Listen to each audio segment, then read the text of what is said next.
Welcome back, everyone. Another massive episode of Tommy Talks.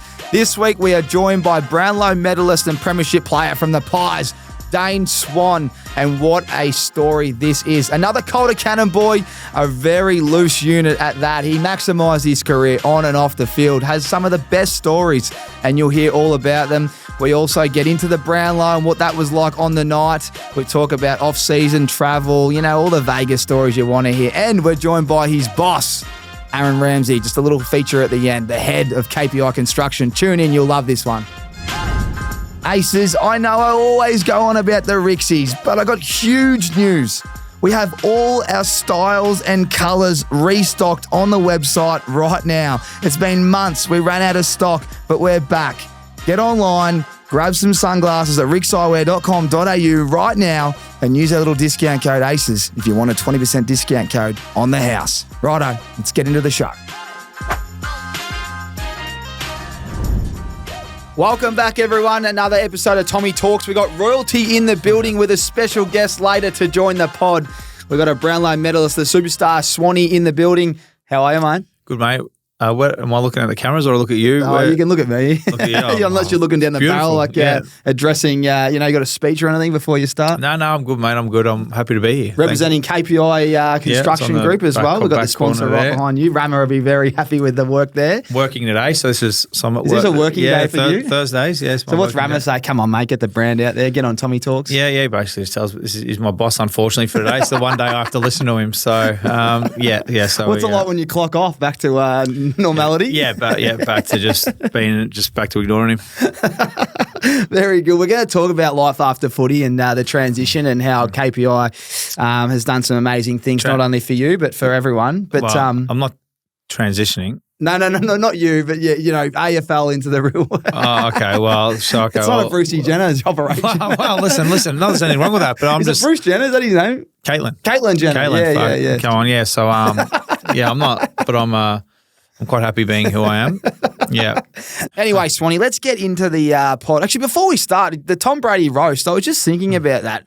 Do you think you could handle being roasted, or do you think there's someone else out there that should be roasted and you'd love to be one of the guys on the stand? Yeah, I talked about this on my podcast.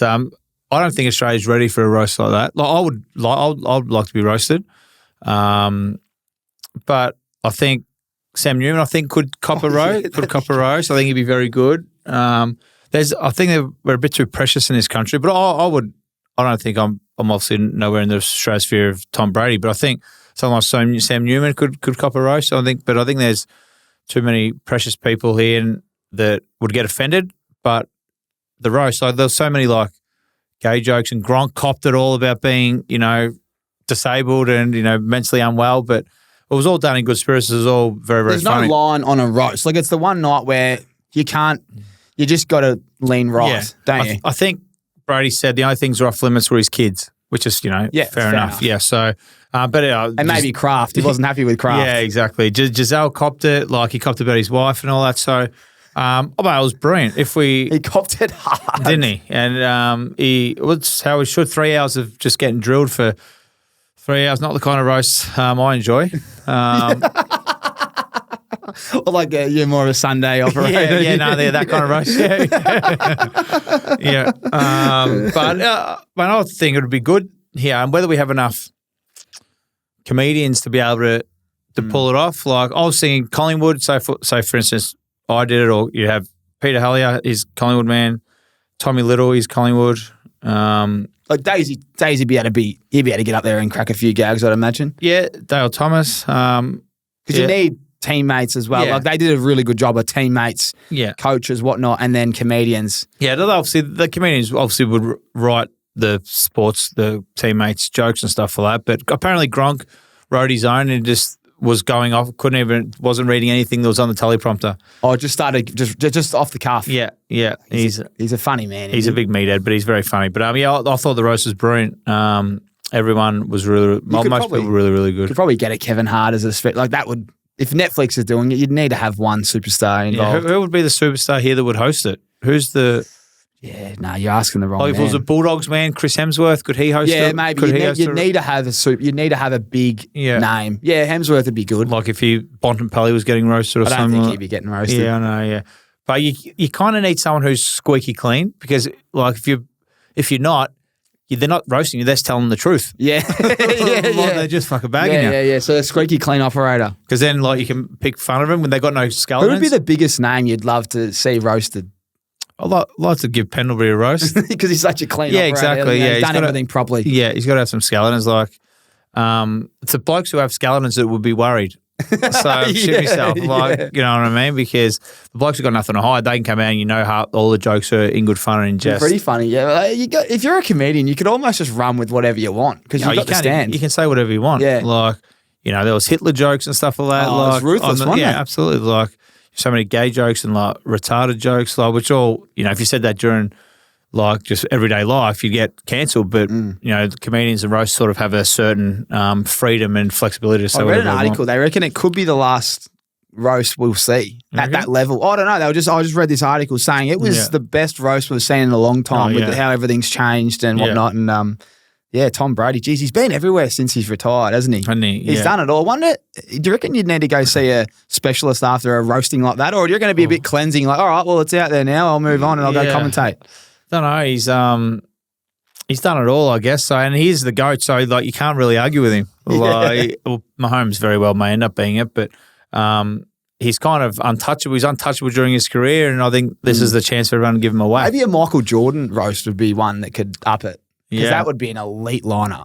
I mean, I reckon half his teammates would actually be trying to roast him if you listen to it. Pippen would be lining up. Pippen, yeah, exactly, mate. Even with a baseball bat. We love our NBA and NFL. When did you fall in love with the NBA and NFL outside of, obviously, when you play AFL, there's a bit of spare time? Yeah, NFL's only sort of crept up on me recently. The NBA as a kid, like Jordan and stuff. Did you play a fair bit? Yeah. But then I realised I wasn't 6'8", can't jump. I wasn't a great shooter, and wasn't going to the NBA, so I turned my attention to footy. But Allen Iverson's my favourite ever sportsman. So I loved him and loved Philly through AI. So that's why. Is that where the tats come from and all that? Sure, my attitude or the tats. I got no idea, but that's there was no footballers who I wanted to be, or tried to emulate. It was all Allen Iverson. He was the man for me growing up. NFL sort of just come on the last sort of 5 to 10 years. It's probably my favourite sport now. Love to gamble on it. Love what I'm not up at 3 a.m. much these days, only when I'm still up. But, with kids, I'm few and far between. But I get up Monday mornings and watch it, love fantasy, and watch it all Monday. We'll have to get you in the Aces one. We've got a good group that keeps growing. Yeah, it's big, bigger buy-in because we take it very seriously. Right. I'm in some big buy-ins.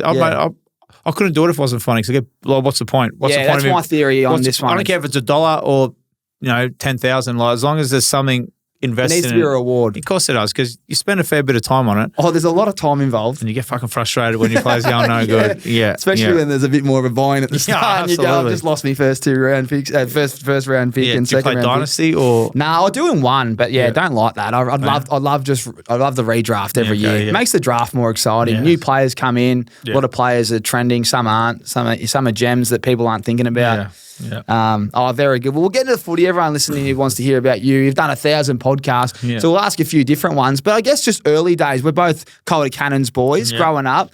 My mail is you're a bit of a rat bag. You probably still are, but early days you were just very good at footy and very raw. So I just thought there's a lot of people out in the country that are like that. Probably a lot that you can relate to. So I want to know. Just talk to me about Calder Cannons in early days when you got drafted, just that little period there, what it was like for you, what you were thinking. The Cannons, my cousin Aaron thought he was the best player there. He told me that he reckons he still is better than he still thinks he's better than me. A couple more inches and he reckons he'd be running around in the Fires outfit. He's about 8 more inches. Both,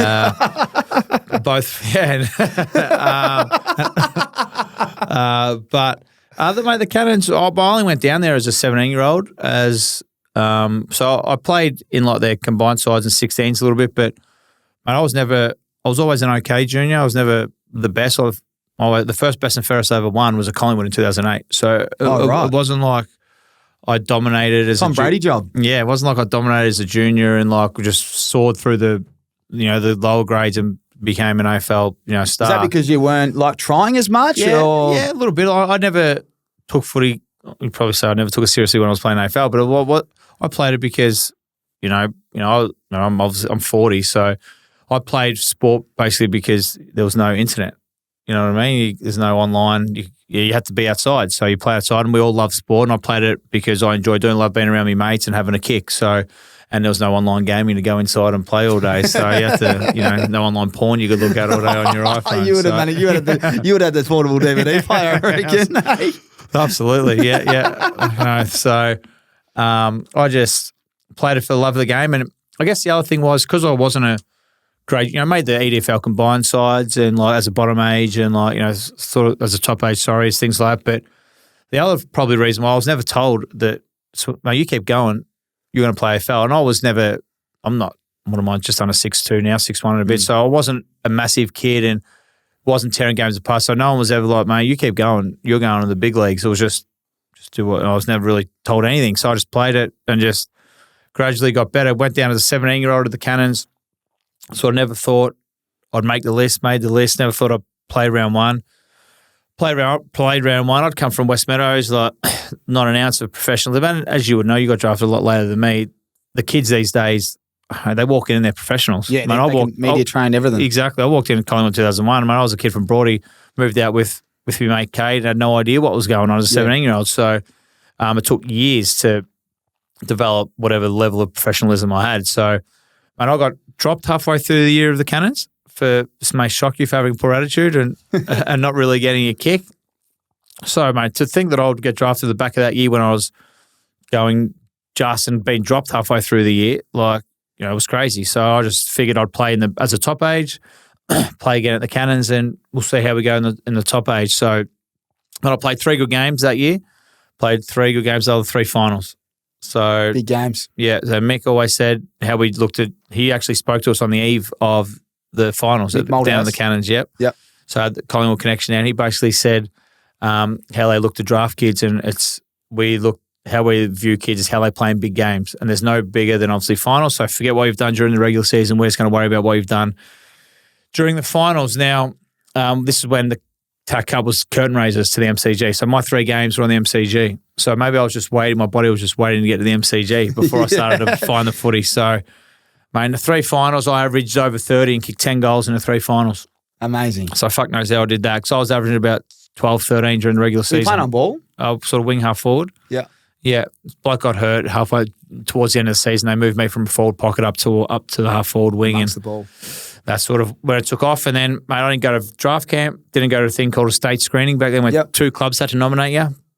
Not a start. So we won the flag, so I got to go on a bender. And all these kids who were getting drafted had to freshen up, sharpen up for time trials and skin folds, which interviews. You're not allowed to do now. You go to jail for calling someone fat. So I just went about my business, went up to schoolies and got drafted. When I was up on Queensland. So you drafted at bottom age? Yeah, I got drafted 17-year-old. There you go. And so you're in schoolies and you've been called up. Yeah. In the national draft as well. Pick 58. Yeah, now so that's pretty. It's not late, but it's not early. But it's smack bang. What's that? 3rd round? Yeah, 4th round? 3rd or 4th round. Yeah. So, but I think now this is recruiters. Everyone's these so-called recruiting experts in football. Everyone's expert in footy. I think one of the bases why they drafted me was because they didn't think the 2001 draft was very strong. Yeah, so get ahead of the game. So they thought, okay, let's take a flyer on a kid he's had obviously a great finals year, one player of the finals, He might obviously develop really well and go high in the 2002 draft. So let's get him 2001 because it's not a very strong draft. Now, do you know he got drafted in 2001? Is that the super draft? Yes, it is. Yes. It's like Hodge, Ablett, Judd. Yeah. But hey, you could chuck yourself in there as well. It would have been even stronger. So that just proves that you can get lucky. Like they thought that the draft was shit. Sam Mitchell, Dalsano, crazy. Luke Ball, I think, was in there as well. Yeah, Luke Ball went 1. So it's like went 2. It's like the greatest draft of all time ever. And they thought it was going to be a weak draft. So they just got lucky. And they weren't lucky at the start because they must have been thinking, why the fuck do we draft him? So that's amazing. Yeah, they pulled one out, and listen, it was a slow burn, but we got there in the end. Yeah, that's crazy. Who's the bloke that recruited Noel you? Judkins. He's obviously a good recruiter. He's a gun recruiter. Yeah, I love blokes that take a bit of a gamble because we've both been through the system, and you see blokes that do get drafted, and you think, he's nowhere near what you're hyping him up to be, and you'll find out later on. But I remember when I was getting drafted, one of my mates who was a recruiter says, all they're looking for is an excuse not to draft you because they want to maintain their job. They get paid quite nicely. They get to cruise around the country, watch young kids. It's not a bad gig. So they don't want to pick a bloke and fail. They want to keep their role. And especially the high. What one did you go? I went 16. Wolsey and Brad Lloyd, they made a bit of a mistake. Should have taken Lockie Neal. Now, on Lockie Neal, fun fact. Well, I was going to read it out later, but pick 58 as well. Free time. So I tweeted this. So you are statistically more likely to win the Brownlow medal being drafted at 58 than pick 1. Amazing. So I don't know who pick 58 was this year, but there's a fair bit of pressure on him. They should call it something. You know, there's Mr. Irrelevant. The Brownlow, man. Like, I don't know, like the Brownlow predictor. Adam Cooney's, I think, is the only one who's won a Brownlow from pick 1. So there's three of 58. Yep. So you're statistically more likely to be a Brownlow medalist at pick 58. So I don't know who's pick 58 out of there, but there's a lot of pressure on your young shoulders, young man. You should start sending little personalised videos you and Lockie to pick 58 every year. It's a special number. It's one that's clearly it can go either way. Yeah, I'm happy to. So I don't know what Lockie's stance is on it, but I reckon he'd be all for it. Okay, yeah. Well, it's a privilege to be. It's a lot of pressure to be drafted pick 58 these days. It would be after what you've just read. Exactly. Don't worry about 1, 58. Fuck 1. Harley Reid. He's no chance of winning a Brownlow. No, he's no good. Pick 58 though. What kind of athlete were you at 18 at the Pies? A horrible one. Like, what were you like? I'll just give us a quick glimpse before we move through. What are we working with? In the gym, not a lot, on the track, you're blowing up. No, I was fucked. No, that was no good at anything. All my work rate was done on Saturday nights. Disco cards. Getting the drink cards and stuff like that was. And the weird thing was, I had a fake ID when I was like 17. Back then fake IDs was you could get away with it a bit more, and then you go to you're probably not old enough for Spy Lounge and stuff like that. Where it was like basically the version of CQ before it was CQ. It's the same kind of people. Where all the AFL players. I don't know. Does that still exist? Yeah, I don't know if it does, but I know I used to go there when I was a young fella. It's funny one. I remember going there as a Fremantle player, and I'd only played say a handful of games. And the bloke goes, "Who do you play for, mate?" Because I've been told, mate, go there and tell them you play AFL. I'm not doing that. Someone else said it. He goes, "Oh, who do you play for?" "Oh, I'll play for Freo." And he goes, "Hang on a second." He's called over his assistant. He goes, "Google this bloke's name for a sec." He's made it and Googled. He goes, "Oh, yeah, right. Go left stairs and tell your mates to go up the right." I said, "Come on, man." Exactly. So, mate, I was getting into Spy Lounge with a fake ID with me mates, my cousins from my area, and me kid who I live with. And then when I turned 18 in February. So then I strutted up. They'd know me by now because we're there every weekend. So I strutted up with new ID. With new ID. So they're like, I go, "Man, I play for Collingwood." I go, "No, you fucking don't."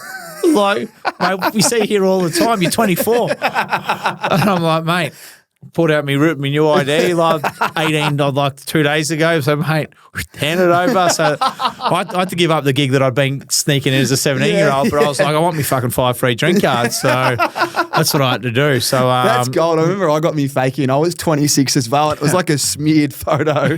And I used to go to, is it the Deck? The one across the road from Tramp? Yeah. Used to roll around. I only went there twice, but I used to get in every time. I'm going, how am I getting in? Exactly. I'm only 17. I've got the 26-year-old. I reckon I look 14 too. And man, I was 24-year-old. Any stickers at that point? Nah. Clean skin. Yeah, clean skin. So back to your question, I was going nowhere. First got drafted, and if you weren't in the squad of let's say 30 or whatever, for the weekends games, footy's obviously a lot different back then. Now they all train together all week, but I was like, there was no development, there was no welfare. It was like fucking sink or swim, bad luck. So if you weren't in the squad of say 30 who they took, mate, you didn't have to be there. Oh, really? It was magnificent. All you have to do weights twice a week, mate. You'd walk in. I hated doing weights. So I just hated it my whole career. I have no interest in doing them. So I'd walk in. You'd see someone, just put a bit of sweat on the brow, put water. Yeah, exactly. Yeah.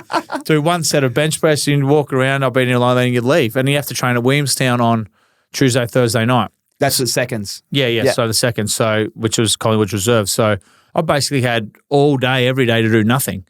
So you'd go Wednesday night, Thursday night. Oh, really? Yeah. You're doing uni nights? Yeah, of course you were. Oh, Absolutely. were you? Yeah, That's you're unbelievable. Doing everything you could, mate. Yeah. And then Friday night, we were pretty responsible. We'd make sure we had a curfew of midnight. Hang on, with a game on the Saturday. Yeah, How did you do? I just don't understand this. Like, I don't know whether the level wasn't running as much then or what, but I'd cramp being as professional as I could with my hydration. I couldn't think of anything worse than being hungover. Not only physically but mentally. We weren't hung. So Friday night was a bit more of a seek and destroy mission. It was just more get out there and just hunt around and see what we could do. Yeah. Little mingle. Yeah, little mingle. Yeah, just get out and about. Just and to say keep the rep up. Yeah, exactly. I'm still out here. Yeah, just in case you forgot who I am. Yeah, no, just one and a couple in your hand. Nothing over. Maybe have some soda water in it just to hydrate you. Just the look. Yeah, exactly. So vodka soda. You need to be half hydrated, but that was more of just let's just get out and about and see what we can do. That's amazing. Yeah, every Friday. Most Fridays, yeah. Crazy. Yeah. And you're what, 18, 19, 20 around this point? 17, 18, yeah. 17, 18. This is with the faikey or without it? This is rolling into footy sense. I was 18 at this stage. I was telling everyone I could that I played for Collingwood, let me tell you. Yeah. Isn't it funny how much your life flips? That when you're 18, you want to first get drafted, you tell everyone you're playing footy. And then as soon as you just become a good footballer, you don't tell anyone. You're trying to hide it from it. You're hiding from it, trying to be cool. Exactly. Yeah, you're trying to hide it from it. But the thing is, they know who you are. They don't believe me. Yeah. When you shit, you want to tell everyone you're on an AFL list. So, I was playing. So my first game, I wasn't in Williamstown's side. I was in the Williamstown seconds. Oh, you're in the twos. Yeah. I was going real well. I never made it there, thank God. And I started on the bench. Oh, wow. Because I was late to the game. So things were going well for me at that stage. The next stage for me was probably walking the dog, having a kick at half time, picking up the dog shit. So, and the game was at Geelong's ground, but not. It was on the oval next to the freeway. Like, literally people picking up dog shit and walking their dogs as we were running out. So pretty grim, isn't it? No, it wasn't great. It wasn't great. And then I was going out Saturday night, Sunday night, and sleeping all week. So no wonder. So your question is, how was I as an athlete? Well, I wasn't one. I was horrible. I had no work rate during the day, no work ethic. I had a very warped idea of what an AFL footballer was. So I was just doing stuff that, my mates. 18-year-olds would be doing. I was like, I just thought I had a normal job and I was just doing shit that everyone else was doing, but I was technically a professional athlete. So I got some wonderful memories from that first sort of 12, 18 months, but none of them got anything to do with football. Yeah. And you're almost lucky as well, because I heard there's a bit of a sliding doors moment. Yeah. You did get, talk to us. You nearly got delisted after your first contract, but luckily Eddie and Mick, who believed in you, they sat you down and they had a pretty stern talking to, didn't they? Yeah. So about 3 years in. No, this was the end of 2002, the 2002 pre-season. So I'd been there 15 months, something like that. When we got arrested for the fight we got into. Mm-hmm. Now this was back in the day where I'm not sure where the last session before Christmas was like a Mad Monday. Yeah, we had that. We had the boat party. Yeah, so you train at like 7 in the morning, 8 in the morning. You wouldn't train inside. You train out on the track for like 3 hours, weights included. Like you get hammered, like physically hammered out there. Mate, you wouldn't so dehydrated. Then righto, boys, bang, straight to the pub. Like, it wasn't just like 5 years. It was the whole club. It was literally Mad Monday. The whole club would go to the pub. Club paid for, mate, and should be on. And obviously, mate, you're so dehydrated. It doesn't take you long to get into it. And then got into a blue that night, which is obviously well talked about. And then got told I was going to be sacked. Now, you obviously don't. Like I said, I'd given nothing to anyone to show that I'd be good at anything, let alone football. So we move on, and about 2 days later or 3 days later, go into the footy club with my old man and my manager, thinking I'm going to be sacked. I was like, well, for all the whinging and moaning and, maybe the lack of care that people think that I had towards playing AFL, I'm under no illusion it was the best job I'll ever have. And, to play in front of 80,000 every week, be a professional athlete, so many, 12, 13 weeks holiday a year to decent money.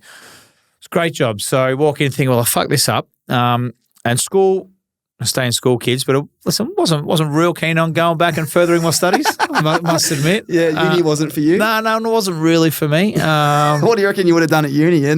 What would you major in? Mate, it would have been Van Wilder, that kind of stuff. So who knows? So then shit house with my hands, so trade was off the table. My dad he's retired now, but he's down the wharf doing shift work. So I was probably going down there, and that didn't really get me fancy at all. So maybe a little bit of just switched on a little bit for this meeting. Yeah. So I was like, right, well, I've wasted my life. My first 18 months, I don't know what I'm going to do here. So obviously they all told me what they thought of me, and there wasn't too many positive affirmations coming back my way, Tommy. So then it got to Mick, and he sort of said, mate, we're not going to ruin your career on one fuck up now. Prove to me that you belong here. Now, now start repaying some of the faith that I'm showing you, blah, blah, blah. Now, this is your last chance, so knuckle down and show us what you can do. Now, you obviously lied to me that day. You told me it was my last chance, and it wasn't. I just got a fair bit better and got a bit more leeway. Well, when you go right on the footy field, you get a few more chances. You get a few more lives. You do indeed. So, and I wouldn't say I got put on the right path.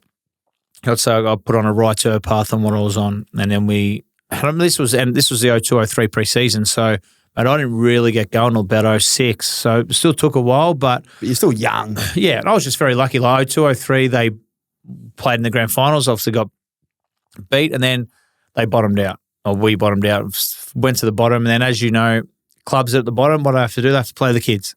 And they do a little bit of a cut to the guys at the top. Exactly. And so over 30 gone. Yeah. So I was lucky. I was fortunate. I played games that I probably shouldn't have, but you have to play the kids for the fans and supporters to show, look, there's some, who have we got on this list? Because the older blokes are done. They're not taking us to the next premiership. So you got to play the young kids. That's what I did. And I probably got 40 games where I didn't deserve them, but in that, I was like a cockroach. They just couldn't get rid of me. They couldn't kill me, and I just got better. Like every year, my old man says, every single year I just got better. Just slowly, I started to fill out, started to get stronger, started to get faster, and just started to go past people. And listen, whether Mick's seen something and kept me in, whether we're from the same socio-economic background or a bit of a lad, and Mick sort of took a liking to the Rat Pack-ish kind of people. No idea, but he moulded me and made me the player I was, whether he thought I was any good or not. He played me down back to learn how to use my body, playing on someone, then played me out forward to go and get the ball instead of the ball coming at me, and then obviously plonked me in the midfield to try and play on someone. That certainly didn't happen. I just went and got the footy. You can't win a Brownlow defender. No, absolutely not. No way. I don't know too many Brownlow medalists that defend, but why would you when you had 40 and kicked through? It's ridiculous. Exactly. You don't win awards by defending, let me tell you. You don't. I'll give you the tip. You get delisted or you get dropped every third week. Exactly.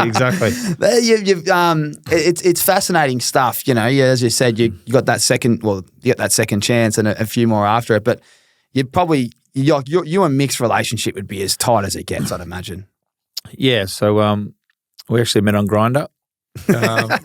So it was before the app even was invented. You got something on each other, do you? Yeah. That's how many chances you got. Mick was awesome for me. Everyone at that stage would say he's like a second father for you. I got drafted when I was 17 and I learned so much about the world and life from him, about footy. He taught me some stuff about football and my body and how to play that no one else did. So, but he was very special for us. He created a great environment, a great culture for us boys, and we really loved playing for him. He was, he was superb. And, I guess, a lot of coaches, well, I don't know, I only had two, but a lot of people come in and go, how's your parents? And it's just sort of a throwaway line, how you going, which is fair enough. But he actually really took an interest, would know your parents' names, know your aunties, know your uncles, know if someone's sick in your family, what's happening, if, he'd know everything about it, not just the 5 or 6 guns, 90, it's hard to know everyone, but the core 22, 25 that played every week, he knew. And mate, how's your auntie? Is she all right? Is she better? And just made you feel welcome and made you feel cared for, which was awesome. So we still see him a little bit. So he's he was phenomenal for my career and made me the player I was. It's important. It's funny when they do the old throwaway line versus, if you've got any street smarts and you love people, you'll realise it's genuine and not, and it makes a big difference, doesn't it? When they go, how's your family? And they keep walking. Yeah, mate, you good? They go, you good? You go, no, I'm not. You turn around and go, well, actually, thanks, mate, me auntie. And they're in the toilet having a piss, and you just asked me a question. What's happening? It's just get me going. Just go, mate, how you going? Yeah, your family good? Yep. Just sign off. You go, okay, how thanks, you going? And everything good is just... you all right, mate? Yeah, well, yeah. Actually, No, well, I don't care, so let's move on. But you'd stop and you'd talk to him, yeah. Yeah. Oh, very good. Very good. What about you say you got given those games and whether you did or you didn't, which is good that you acknowledge that because a lot of guns get given games early. But were you dominating there or you just still playing your role? Yeah, no, I wasn't.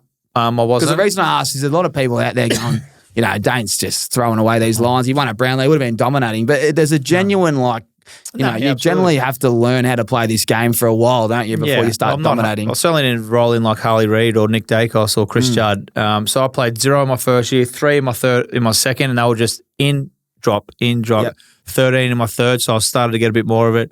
Then 16 in my fourth, and then I played basically every game from my fifth year onwards. So, and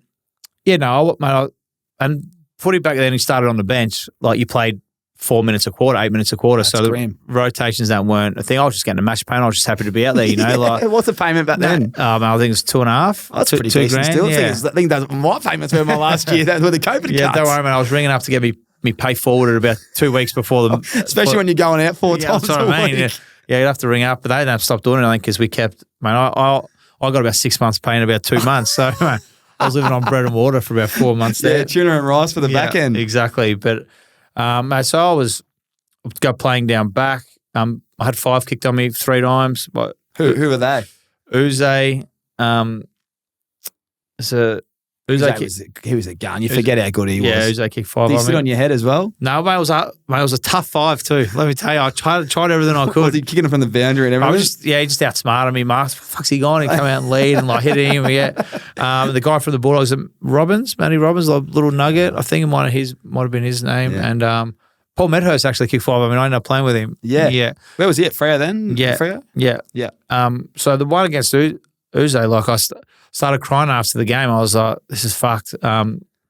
Started crying after the game because I was just so flat about it and thought I was going to be dropped. But Mick yelled at me. I think Mick seen I cared, seen that I cared. So he sort That's of... a good tip, isn't it? If you're a back pocket, just start crying in front of the coach. Yeah, exactly. When you've had a bag when you've had 5 kicked on you. But then sometimes he'd yell at me and he'd be like, mate, get some vision on Swan. And I'd have had a decent day, held my own, maybe had 20 or something from the back line, going all right. And mate, the first 4 clips would be of me. And I'd be like, what the fuck's going on here? And he'd be like, mate, you're killing your teammates. I don't know why anyone wants to play with you, Dane. Just drill me. And I'd walk out there nearly in tears going, what the fuck is going on? Why is he? I go, him. I was just thinking to yourself, the bloke next to me, he's had 4 touches. He's hopeless. Why aren't they yelling at him? Why are they yelling at me? I've actually got the ball. I've actually done something. And then remember Benny Johnson walked when I was fuming one day and I was like, this is fucked. He can get fucked. Who does he think he is? I've gone all right. I'm going better than half of him. What's happening here? And Jono was like, listen, mate, you know why he yells at you? He's like, why? He goes, because he cares about you and he knows that you can be something. He goes, him, and him, who hasn't talked about. Man, they're not going to be here at the end of the year. He doesn't give a fuck about them. So he's not wasting his time dealing with them. He knows that you can be something. He sees something in you. So he's being hard on you because he knows you're going to be around and you could be a decent player. So that sort of switched my mentality to be, all right, okay, well, he knows my name, he cares, where the other blokes, they'll just getting a free pass. But sure enough, they either get dropped or get the arse at the end of the year where I managed to stay. So that sort of switched my mentality around a little bit. And then, yeah, like I said, it was a slow burn. It took quite a while. But, yeah, I got better and better and got more comfortable in the side. And I didn't really get going to probably 06 was probably the moment where I played most weeks and started to contribute more than I had. There was a pre-season there where didn't Jono take you under his wing and you did didn't you do weights and you did running with a few players? So that was when I was after the arrest and thought I was going to be sacked. So Ben Johnson and Chris Tarrant, so for all the negative connotations that the Rat Pack have, without those 2 guys, I certainly wouldn't be sitting here doing what I'd probably just be putting up the KPI banner. I'd probably be working full-time for KPI. So I certainly want to be sitting here with what I'd done. So they forced me to train with them. Now, the Rat Pack, they're all, we had enjoyed ourselves in that, but we're actually a group who care about each other. So Jono forced me to run with him during the pre-season. Now, what he did to me, you obviously wouldn't be allowed to do these days with how the world is. You're not allowed to verbally and physically abuse people these days or your own teammates and call them names because, people hurt their feelings these days. You're not allowed to hurt anyone's feelings. So Like I was miles off in the running, so he was a very good trainer, Jono. So he'd run and then like he'd run back to me and grab me and punch me and call me all kinds of names, but and just showed me what was needed on the training track to be able to play at AFL level. So man, it killed me. Hated it. I was so underfit, and then. And we all know what Chris Tarrant looks like. Oh, wow. Yeah. So you're doing weights with Taz? Yeah, unfortunately, yeah. Yeah. So when everyone's in the spa telling stories or getting a massage or having lunch or Jono's going home, I was stuck in the gym with Chris doing weights. So that sucked. So but it was the hardest 3 months of my life, but they showed me what the work ethic was needed. Now, to be fair, if it hadn't been, if Nathan Buckley, Anthony Rocker, Paul Curia, Tarkin Lockyer, James Clement, one of the leaders had to come to me and said, mate, you'll come with me. I probably would have said, mate, get fucked. Who are you? Yeah. Because of the shit mentality that I had. I was like, mate, I don't care about you. Mate, tell me what to do. I'm going to do the exact opposite. But because they were my mates and I didn't want to let them down, I was like, okay, mate, let's do this because you're my friends and I care about you. Where if it had been someone that I didn't give a fuck about, I was like, mate, who were you to tell me? Nathan Buckley, who were you to tell me what to do? Like, yeah. I would have done the opposite. So it was obviously a very, very ordinary mentality to have, but because they were Ben and Chris, my two best mates, is like, well, I don't want to let them down. Where anyone else would have been like, I don't care what you tell me, because just you got that shit mentality as a young kid. And they can kind of say whatever they want because you know it's not personal. Yeah, they're trying to help you. Yeah, exactly. So that's kind of the weird mentality. So I owe them because without them two, I certainly wouldn't be sitting here today. It's good insight that, and no doubt. It probably wouldn't happen anymore. I can only imagine the kind of the pushing and shoving, and then in your head, don't you all? Yeah, exactly. The names you get called. Anything you can remember? Oh mate, I don't know. Just like from one run with Jono, just one funny moment where you're like absolutely about to punch on. Mate, well, I didn't have the energy to punch on. You're like, fuck, like, come on, you weak. You get out of fat club, you fat. All these kind of things like. Get up, mate. The coach Mick's beating you in a race. Like, come on, all this kind of shit. Like, just come on, mate. Do you want to be working? You want to be digging ditches, or do you want to be playing? Yeah, I actually want to be digging ditches, Ben. This is a little too hard for me. Yeah. Like, mate, if this is what it takes, I don't want to be here. Like, mate, stop this. Like, I remember Shannon Cox ran. So we did a 2K time trial, and mate, they won a pre-season. Like, I'd run. If I could break 7 minutes, I'd be happy. Like, because all these, mate, it's weird. These days, kids in their off season, they post photos of them working out. Like back then, we'll post photos of us at a pub, like laying on a cabana somewhere, like having a pina colada, drinking a can or something like. Where now the kids off season is to train, which blows my mind because like you need some time. Well, you almost have to now. You can't fall that far behind. You got to hit you got to hit pre-season fit. It's ridiculous. You can't hit it not fit. It's like but my point is the only time. You can only get so fit. You can only run, like if your best 2K is 6 minutes, you can't run 5 minutes 30. So like if you're training at that high level, that you've optimum fitness for 4 months, the only thing you're going to do is detrain or hurt yourself. Now, I'm not a professional. You're not a physio. I'm not a sports scientist. High performance, whatever they call it. But yeah, in my head, that's my point. So you needed a base to work at. So you just get yelled at for the first couple of, you get Ray McLean leading teams. At the front? Yeah, right on first day pre-season. Put your hand up if you didn't look after yourself as well as you should have been. Same people. Why was that? Well, because my 8 weeks off, I like to have a holiday. Like, I don't, fair enough. I can get yelled at now. Let's just see when the balls come out in February. Yeah. Let's just see, who are we going to play round one? Well, Swanee, Jono and Heath, their skin folds were pretty high day one of pre-season. They ran 7 minutes. Do you reckon we should play them? Come on. So Shannon Cox, I remember we did this time show. He ran over 8 minutes, which was that's slow. That's not going well. Like Ruckman of 7 minutes, 7:30. He ran over 8 minutes. So he's had a great off-season. He's enjoying himself. Fuck, it was funny. And then mate, we'd been stopped for a minute, man, which was a long time. So he's trotting around, and everyone's going, "Come on, mate." You were a good runner. That was the worst. So like when. You get the parrots who hadn't done the 2K and just sitting there clapping. You go, come on, mate, not far to go. Yeah, you. I wouldn't yell that out. There's more of encouragement if someone's like having a crack to the line, but not the 8 minute. You'd be turning your head and going, "Oh, this bloke's going to cop it." Mate, so obviously he's been hammered, and Mick was like, "Righto, you have to be here from 6 a.m. to 6 p.m. Like walking, skinnies were enormous, whatever. Yeah, you have to be here from 6 a.m. to 6 p.m. Until it gets down." He goes, "No, it's not for me." Oh, just wrapped it up. Just retired. yeah. Just walked out. So that's not for me. At least he was honest. Fantastic. It was great. It probably wasn't for him before that time trial. He should have just handed it in. No, that's not for me. So that's how I felt when John was yelling at me. I was like, this is not for me.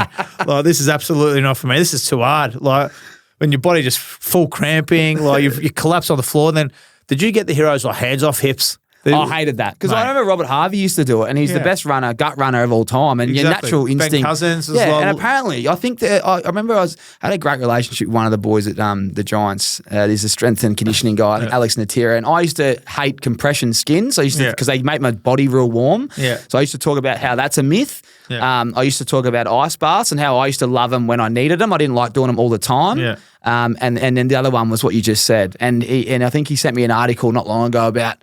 I think it was him, but there was actually a proven study that when you bend over in a certain position, it actually allows more air to get through your lungs so that you can get going back quicker if you're in that hunched over position. Yeah, well, there you go. So, but it was suicides if you did it. Yeah, you used to finish and be like, hands off hips, everyone stand up straight. You're like, you're walking around like this. You're like, you're fucked on the floor. You're like, mate, like, I've just ran like me hardest. Like, piss off. And then like you got half the blokes I made relaxing. You got hands off hips, stand up. Army. We're going again. Get back on the line. You're like, mate, relax. Like, I've tried to be honest. Isn't that all you asked for? Oh, we did commando rolls. Ross Lyon used to love commando rolls. They're the fucking worst, and they blow you up. Like for me, that stuff blows me up. Yeah. So it's so it's three of yous, and it's just rolling over the middle guy, and you're kicking each other in the head on the back. Like if you do it for 60 seconds, the last 15 seconds you're getting a bit sloppy. You're not popping off the ground. You know what I mean? And you're booting your mate in the head. He's going, oh, you fucking, and then you stand up, hands off hips, because your first thing's like, oh, and then there would always be one occasion where someone would quickly put them on the hip, do it again, another minute, and you go, fucking, who was that? Yeah, man, it's fun. Or I remember Butters used to be like, don't ask what we're doing, because like, you go, right, I'm running now. You wouldn't be able to. Not telling you how many sets and reps. Yeah, and it'd always be a young kid. How many more? That's it. Back on the line. We're going again. You're like, shut the fuck up, mate. It was hell back then, but it's what it was done. It's how you get a Brownlow. We'll talk about it in a second. But just that life at the Pies. You spoke about the Rat Pack and the connection there. Just your best memories. Like, there's so much being at such a big club.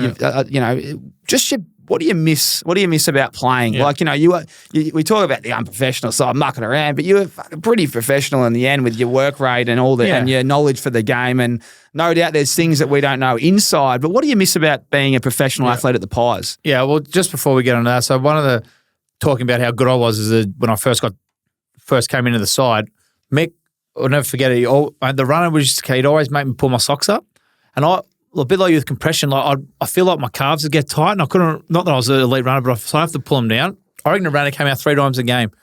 Pull your socks up. Yep, the runner would come out, and like Ace would start laughing, and he'd say, "Mick has said if you can't play like a fucking footballer, pull your fucking socks up and look like a fucking footballer." Is that in your first 40? Yeah, it was about 3 times a game. So I'd be like, "Mate, my calves are tight." And like, my Ace would come out laughing, and I'd be like, "Not again." He's like, "Mate." Pull those. So I have to stop in the middle of the game and rip my socks up because I couldn't play like a footballer. I had to look like one. Well, we had to get footage of that. Mate, did the socks always stay up? No, I wore them down. Once you started getting going, you become a footballer, you can do basically it. Once I... So it's like you're not playing like a footballer, look like one. Legitimately. Like, you go, then fun. like, however many years on, I probably should have pulled my socks up. Give me the tap, I was like, socks are good to go down. Oh, really? Yeah, so I was like initiate. It's like you've made it, son. Yeah, those days like a affirmation that I was going okay. Yeah, you're a player. Yeah, exactly. We've got something here, son. Yeah, exactly. Socks down, mate, you're all right. You can do what you want down there. Exactly. But what I miss about footy, you miss you miss being around your mates 24 hours, 5-6 days a week, and waking up at 9 o'clock, 7 o'clock, walking, going to training, your trackies and Ugg boots when it's freezing cold, and having a laugh with your mates. That's what I miss. I don't miss the footy side of it, but you miss, if talking about footy side, you miss like the crowd. Yeah, you miss like the big wins and like the going interstate and backs against the wall and having those big wins, down by 8 goals, come back and winning, or even losing together. You know what I mean? Those us against them mentality, like the backs against the wall, being hated, being a Collingwood, which I loved, like being hated and being like booed when we run out, like all that kind of stuff. Being abused when you're in a bus in Adelaide or something like that, and for shit thrown at you and stuff like that. It's like, that's the stuff you miss. I don't miss the day-to-day grind of my body being sore 4 days a week and then magically, oh, geez, I'm taking a million anti-inflams and stuff like that and being all of a sudden waking up Saturday morning and being good to go again. So don't miss any of that. But the stuff I miss is just being around the boys and like, it's the best time of your life. Like you have go on footy trips, so you got 12 weeks off at the end of the season. Like, you start planning about now, all right, where are we going, boys? And, locker room talk, taking the piss out of boys, like having a laugh. That's the stuff that you miss. And the relationships that you form while playing. I don't miss training and stuff like that at all. I got one on your diet in a sec. Actually, I'll ask it now. But there's a bit of a rumour going around that you didn't eat brekkie. You used to just starve yourself. And there was a bit of method behind the madness for game day, but you used to really treat your body like arse at training and just roll around on low energy just because you wanted to taper and just get it right on game day. Is that true? Yeah. So, and also I still don't eat breakfast to this day. Like I'm maybe after 15 years. It's cheating once you finish, isn't it? Absolutely. Yeah, certainly not on weekends. So maybe I think my body's just used to it now because of the 15 years I played. So I tried. I didn't eat breakfast, and my theory was behind it. I trained on an empty stomach because my theory was when I came to game day, if I ate and had a heap of fuel, I'd feel much better and I'd be able to run. I'd feel better than what I was. If like a boxer. Yeah, like if you train with weight, you do like you run with ankle weight, something you run without. And it's got that kind of theory. You know what I mean? It's like, well, on my main sessions, don't have any water, don't hydrate, just nothing. No, well, I'd have the odd guy when I wake up and stuff like, but I wouldn't prepare myself like, a lot of people train as you play, prepare as you play and all that kind of shit. I'll prepare the exact opposite. I'll prepare as bad as humanly possible. So then that's probably why I wasn't a great trainer, Tommy. So, well, like you said, it's all about game day, really, isn't it? In the big moments. That's how it was for me. I legitimately thought I'm going to give one effort a week and that's game day. So I'd run out there and train. And even during the preseason, I wouldn't fuel up. Like during training, obviously, you'd be knackered, so you'd have like a heap of water and Gatorade and stuff like that. But time trials I wouldn't eat. Or maybe the night before I might have like a pasta or something like that to try and fuel some energy. But yeah, no, that's how I trained. That's how I prepared. I wouldn't eat like before big training sessions just because I wanted to feel what it was like on an empty stomach. So then, or with no energy in my body. So once it came to game day, I had a heap of energy. And then if those resources ran out, I could go back to being empty stomach and I could still, because you knew what it felt like. Still run at a decent level. Yeah, that's fascinated me. That I don't know many people that would do that. Your dietitian wouldn't have. You would have liked. She was probably happy for me because my skinnies were always just a point under what they had to be. Like 55. And so we had to be under 50. So I was like 49.8 or something like that. But I don't know whether it worked or not. But there was so many like myths. Yeah, so many urban legends that have you a quick ice bath before and all that. Man, I was doing all of them. Yeah, you'd rub a bit of like lotion and moisturiser on your main. Mate. What got you, the guts or the quad? The guts. So once the because we had two there, that was it. Yeah. And then sometimes the back and that gets going in freeze. I mean, arms and legs were pretty good. So, 4, beauty, I'm on way. Yeah, that's only 6. You go 17, you're like, fuck. You start going, I've only got a few to play with. Exactly. Oh, no, I'm going to fat. I had the grouse tricep biceps, so I was like, I just had to get through the guts. And once the guts are going, I'm gone. Yeah. I was like, I'm in fat club. I'm here till 4 o'clock today. And if anyone out there doesn't understand what we're talking about, the old skin fold test is now banned. There's 7 sites. I think it's calf, quad, 2 on the gut, 1 on the back, bicep, tricep. But once you do that, you kind of know where you're at after about 3. Yeah. And if you are over, not only you're going to, with fat camp, it means you're going to get smashed in what you probably do at the gym, which is a cross-training session that you hate doing 3 times a week. We do 2 of them a day for the next 2 weeks on top of everything else. Yeah. So and you'd be like, do it again. Do it again. You grab too much. They wouldn't do it. They never do 2 tests in a row. You've grabbed too much skin. You've grabbed too much. It's hurting me. It's not meant to hurt grabbing your skin. It's subjective as well on the pinch. Yeah, exactly. Depends on. It's too much. It's too much. You do it like so. But now you don't do it anymore. But it was just an excuse for them to give you something to monitor during the preseason. Because if you're having 40, kicking 5 every week, or dominating, they're not going, well, it's funny. Like, yeah, your skinnies have just nudged over 50 here. Like, I reckon Mickey's saying, don't test him this week. Correct. Let him go for next month. Exactly. It's just mainly for preseason to give you something to work towards. You work it off. If you're under 50, you're like, oh, thank goodness. I'm going out this weekend. Yeah, it means you can drink piss. Yeah. Brownlow. Let's talk about the Brownlow. Winning the Brownlow and winning it with a record. Is it still the record? No, I think Dusty and Danger got it. Dusty and Danger just got it. But I had it for like 2 years or something. But you got the record. It's hard to get. 34 votes. What's it? I want to know what it feels like to go to the Brownlow knowing that you're a huge chance to win it. Were you a firm favourite going in? No, I was $1.40 the year before. Oh, right. And you didn't lose it, but I didn't win it. So you let the punters down. Yeah. Well, it's $15 next year, so I hope you all got your money back. Yeah, well, you got to stick fat. So what's it like going? So were you expecting to win that night? No, because I thought 2000. I was $1.40. If I didn't win it that year, you're like, I'm fucked. I've missed my chance. Yeah. Righto. So then the next year, 2008, is it? No, this is 11. 2007. 2007, I was winning the Brownlow at half time, but at halfway, but I wasn't invited. 2011. Anyway, so you're there and you go there with the Dale. Talk to me about what it's like going to the Brownlow, knowing you're going to be around there, but you don't think you're going to win it. Because people don't realise, like, this is a live count and I think it's the most watched event probably of the year. So there's a lot of pressure, I guess, if you've got to get up there and make a speech. But it's tough. It was a pain in the ass for me. It was wasted on me because I was playing in the granny both years. So you couldn't get hammered. No, so I couldn't even drink. So what's the point of winning a big award like that if you can't celebrate it? So they should have just given it to someone and let me win it when I wasn't in the granny. You have it another year. Exactly. Well, exactly. So, but it's weird. Have you been to the Brownlow? No, I got to vote though. I got to vote. Beautiful. Actually, got to vote. And I think you were working for Sportsbet at the time, and just ripped me a new one. What the fuck's this shit? One vote segment. Kick this. Come on, Swanee, let me have me moment. We can't all win them. No, you can't. Do you respect blokes that have one vote? Is there a bit of respect? More than blokes who've got zero. Yeah, well, that's it. It's hard to get a game with one vote. You've got to be the best three players in the ground. It's you're the out of 44, mate. It's a slim percentage. And not a lot of people know I was playing Essendon's top ups in the start of the year, but no one is. Cut that. Delete. Cut that. So you're there, Brownlow. Now let's go halfway through. Because I remember I looked at your poll. You polled heavily early, had a bit of a gap, and then you come storming home. Yeah. So that's the year I went to Arizona mid-year. Went a bit of altitude training. There you go. Yeah. So we went there. They flagged it early in the year, and I was like, mate, I don't want to go. And everyone will tell you, mate, they're not in it for individual awards, but everyone's a liar. Well, of course. I was like, well, why would I want to go and miss a game? Like I'm going to be up to it in my eyeballs in the best and fairest. I'm going to be up to it in my eyeballs probably in the Brownlow. Like all Australians, like you want to win those things. So the more games you miss, the less chance you got to win in them. So I was like, Mum, and like I said, for all the carrying on I did about playing footy, the one thing I actually loved doing was playing.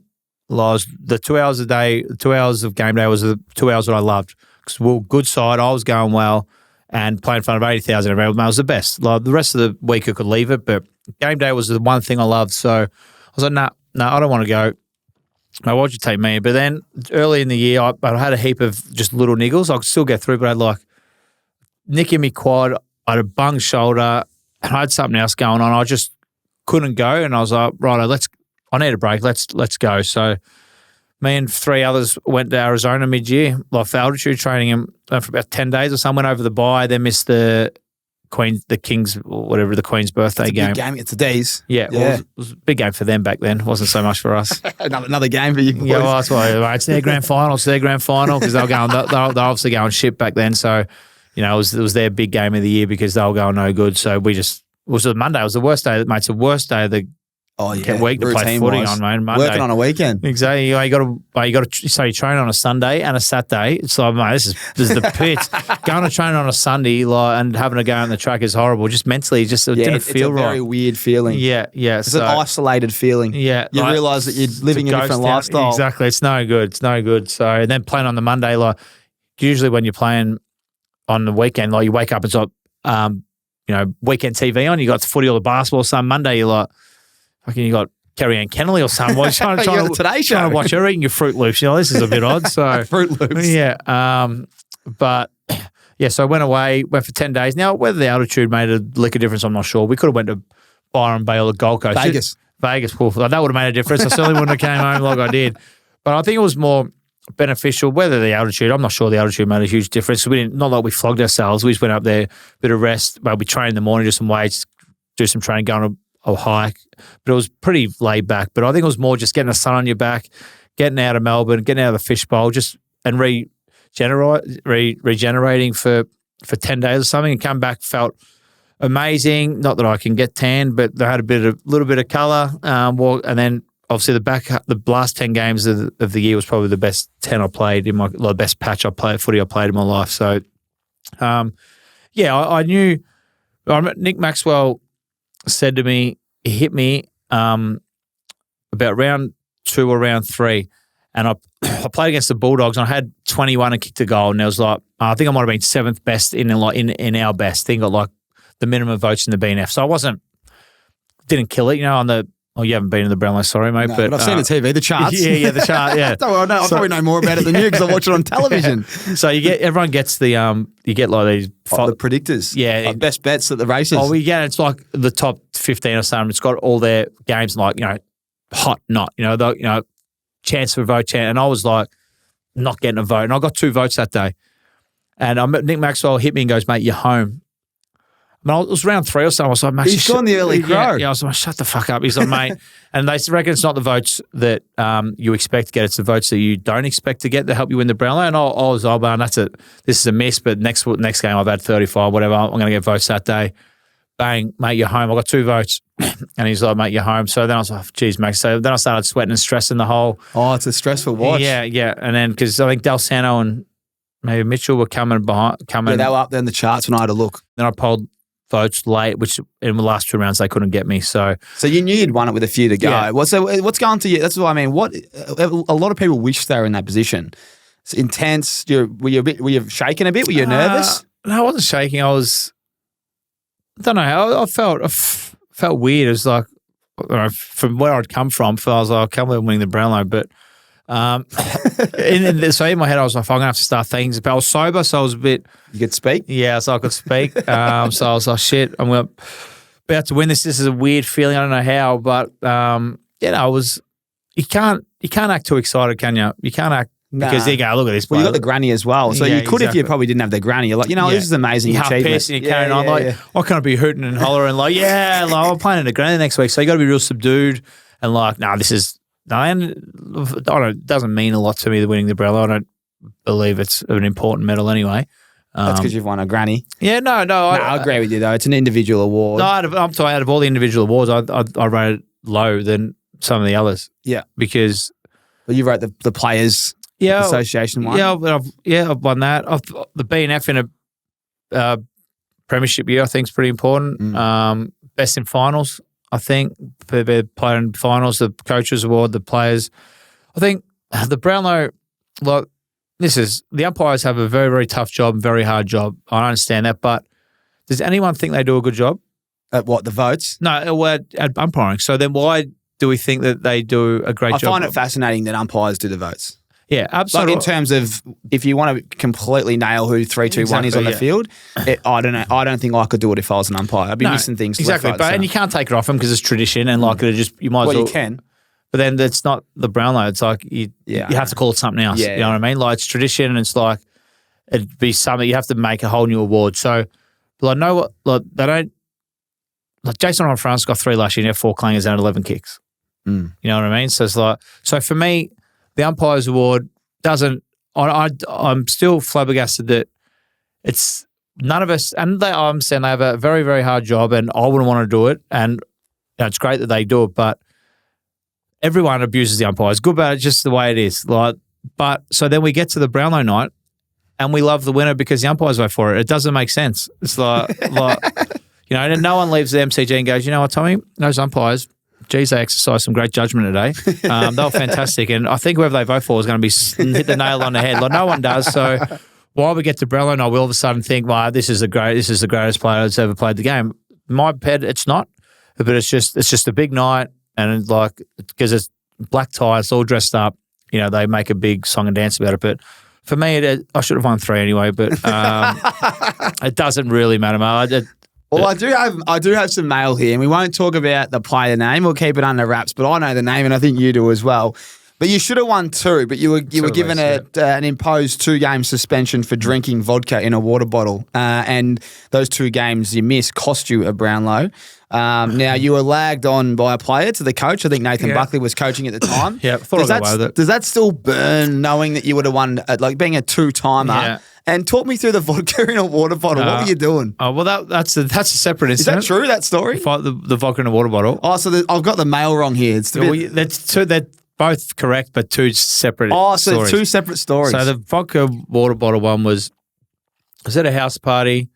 And back then, did you have to do rehab day after a game, or did they stop that when you? Only if you. Nah, just if you. I didn't. Nah, you didn't. Yeah, so day off. I think I missed the boat there. So back then, it's weird. Like now, they think sleep's a very important part of recovery, but back then, you had to. Like they always made recovery like 8, 9 in the morning, 10 in the morning. Oh, it was earlier for us. I think 6:30 with my first few years. So even if you played a night game, you couldn't get to sleep because you're so amped up. You couldn't get to sleep at 3 a.m. anyway. So even if you weren't hungover, you'd look like you were hungover because you had bloodshot eyes and you were. Whatever. So I had to train like 8. So rehab was 8. So for instance, I was at a house party. Obviously, the night got away from me, Tommy, as it does. It happens to the best of us. It does. It happens to the best of us. I should have invested in a watch, or my phone must have been flat or something like that. And sitting at this house party, I was like, "Fuck, I've got to be at rehab in half an hour, 40 minutes." I'm like, Jesus, righto. So I was like, well, if I stop now, I'm going to I'll probably fall asleep on the bike And I had to go back to this house party. Oh, you're going to go back after rehab? I had to, Tommy. It was my house. So you've hosted the party. So I had to go back.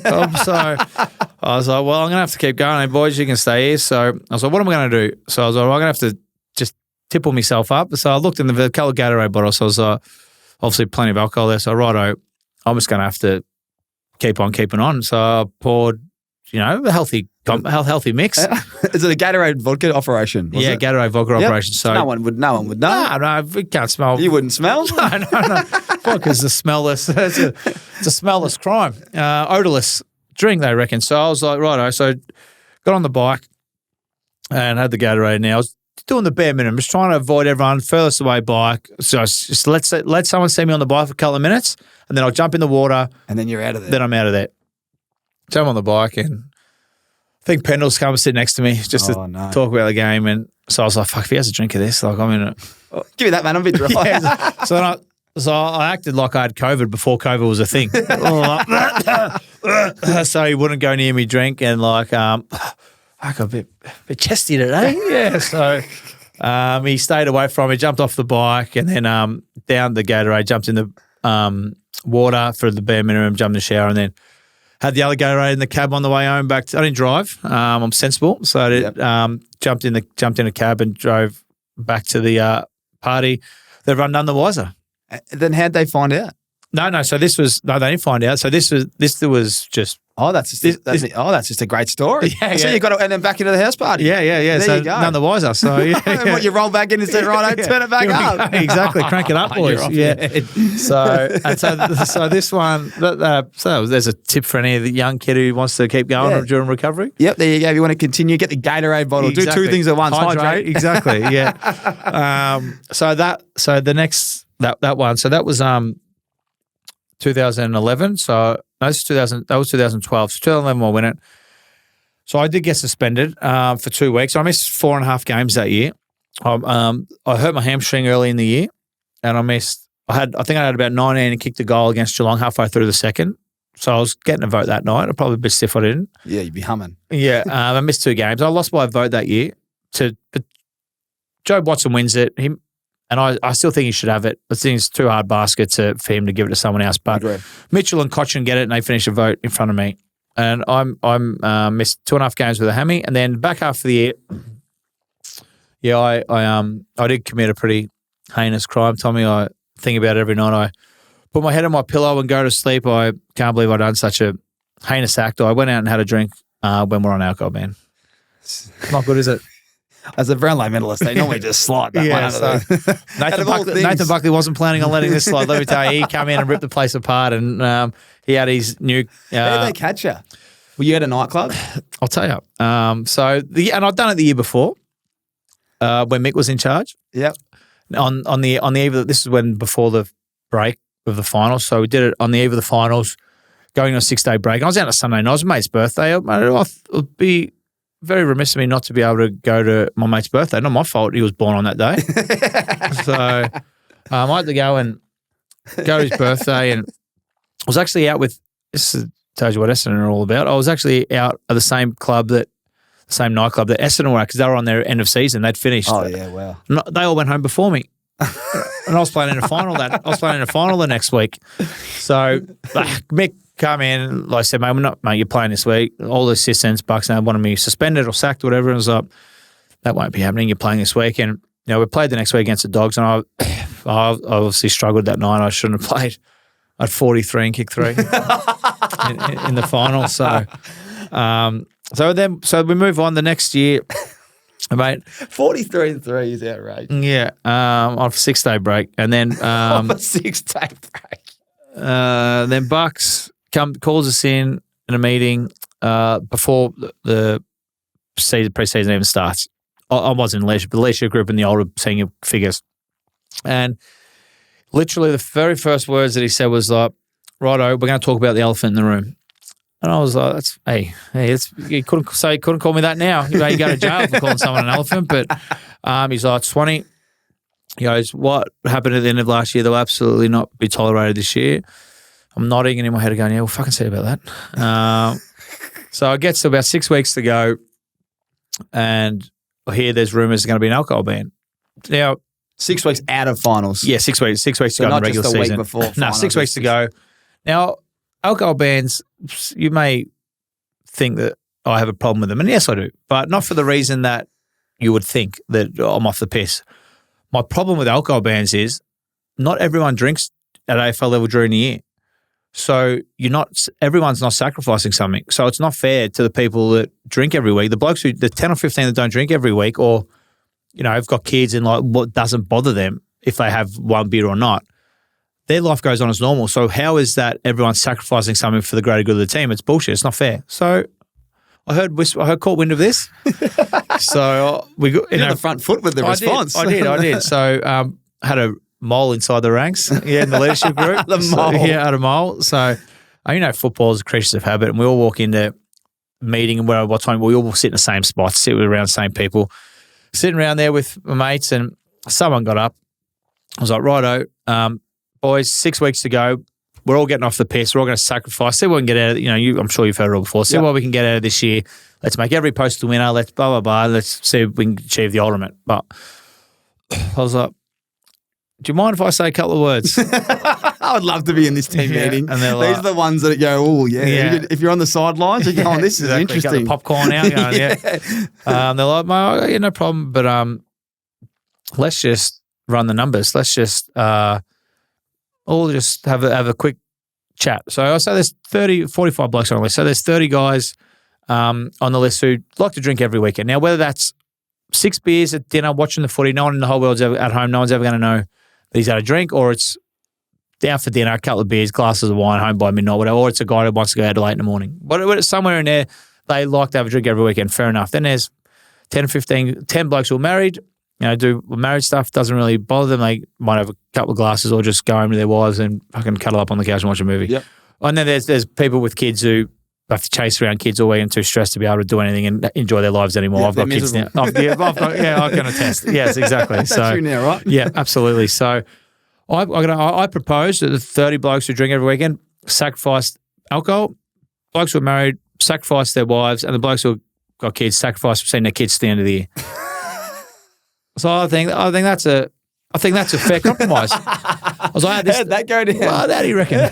Not good. So I was like, I thought you were drunk when you were going. So I was like, I love drinking alcohol as much as you love your wife and as much as you love your kids at this stage. I love going. The blokes who are married when it's a fucking great idea, Dane. Let's all get rid of the wives for the next 6, 8, 10 weeks to see what we can do. But so. Like, I was 98% serious at this stage, but I looked around for some moral support and... Oh, that's what I learned. You're better off saying nothing than anything. There was crickets from me, mate. So, on my point, so I had to play it off as a joke. So I was like, no. So, but my point, I was fucking deadly serious. You can live the old joke, can't you, once you go, I've lost the support. Yeah. Blood scouts get on the piss, yeah. So, but my point still stands. Like, not everyone sacrifices. It's not fair. So you're only penalising the good blokes at the footy club. So the next day, we played the next day, decided to go out and have a drink. You weren't happy. You just, you know, I didn't choose to break club rules just for the sake of going out. Yeah. I had another mate's birthday. Routine. Well, it was my mate's birthday. It wasn't my fault. Your fault. You're a social man. Exactly. If he had been born the weekend before, would have been a week before, no qualms. You would have had another mate the next week. I was hunting for. I was on the dark web looking for mates. You were going on Facebook going, whose birthday is it tomorrow? Exactly. Yeah, who wants me to pop up at an appearance at a birthday?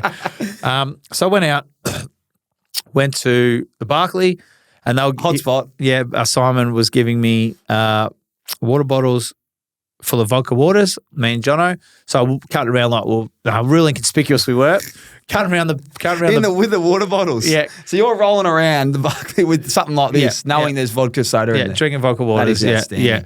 Didn't want to just get a glass. On the dance floor, 1:30, like, oh, geez, he's hydrated. I think he's been a bit tipsy from how much water he's put in his body. So done that. And now, to be fair, because I went out these things, now Simon's my business partner in the Osborne and the Union Hotel, and soon to be one up in Brisbane. Blessing in disguise. So we had training the next morning, obviously. So Jono takes me home. Now I live in Paran, still do. And got home. My family, Mrs. was away. She was back home in the States. So got home about 1 o'clock. We'll be right here. And I was like, I'm not ready to finish up. So I walked down my stairs, went to Love Machine, then went back to Simon's house, who was having an after party. Now, I get in the cab and I'm like sitting there, I'm like, it is so fucking hot. And so why is it taking so long to get me home from like Elwood to Paran? Looked at me, finally out of phone. It was 8:30 in the morning. I'd have been training. Oh, you've had a monster. I'd have been training at 10. Oh, wow. So I was like, here we go. So I was like, well, if I lie down for an hour, you're gone. I won't wait. I'll see you tomorrow.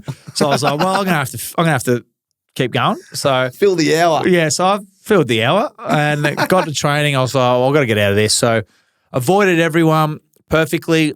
Went into the physio, people I could trust. I was like, man, it's probably, oh, fuck, look at you. So give us a quick rub down, mate. I want to head in the hole. So I got to go. So I got away with it. All the boys went out to training. I was like, fuck you, beauty. Had lunch with someone, and then the word got passed on that I'd probably wasn't in the best condition. So they knew I'd been out, and so I got suspended for 2 weeks. Now this all ties back into the Brownlow you asked me about an hour ago. Yeah. And in the 3 weeks around that 2 week suspension, I polled 8 votes in the Brownlow. So that's form was hot.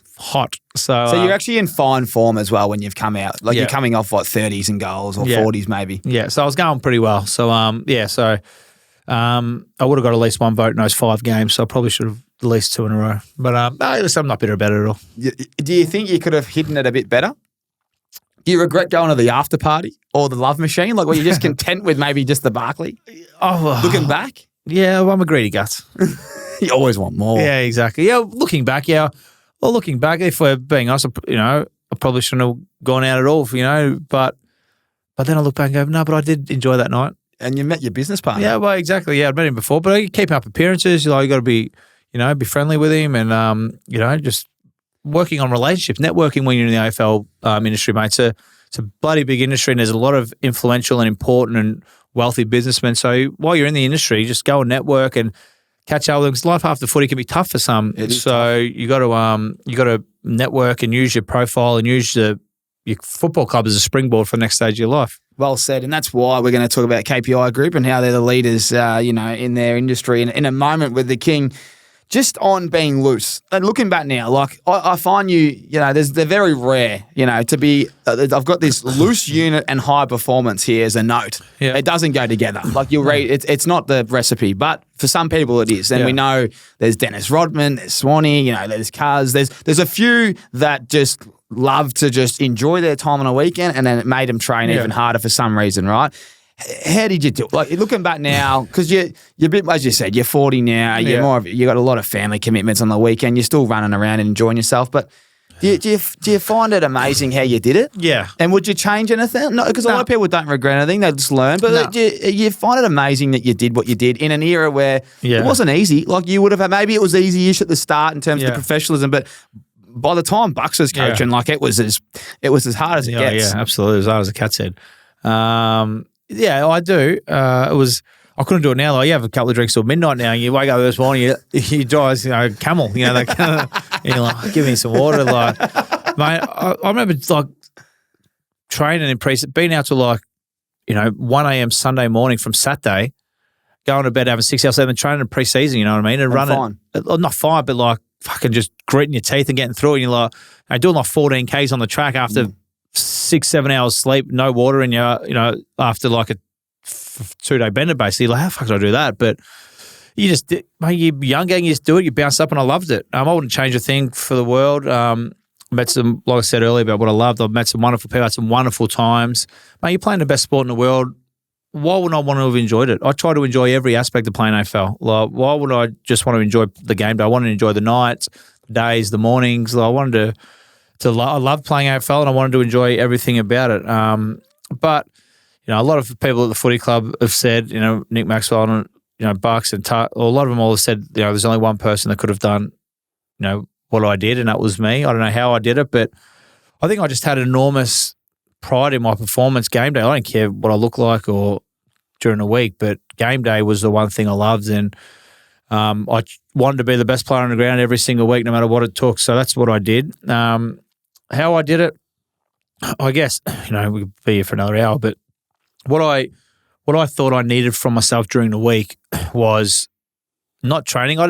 I fumbled as much as anyone, I guess, but I thought I had reasonable good touch, and I could find the footy. I probably could worked a bit more on my kicking, but I didn't need to do lane work on a Tuesday arvo what I'd done to my body on the weekends during the game and at night. Like me doing lane work or taking an uncontested mark on the wing in some match practice drill and handballing it to someone. Like, I didn't need to see that. I didn't need to watch that on my vision. Like, that's just, it was common. It was easy. So what I felt I needed to do was to run in the altitude room. So we had an altitude room and a heat room. I was hot in there.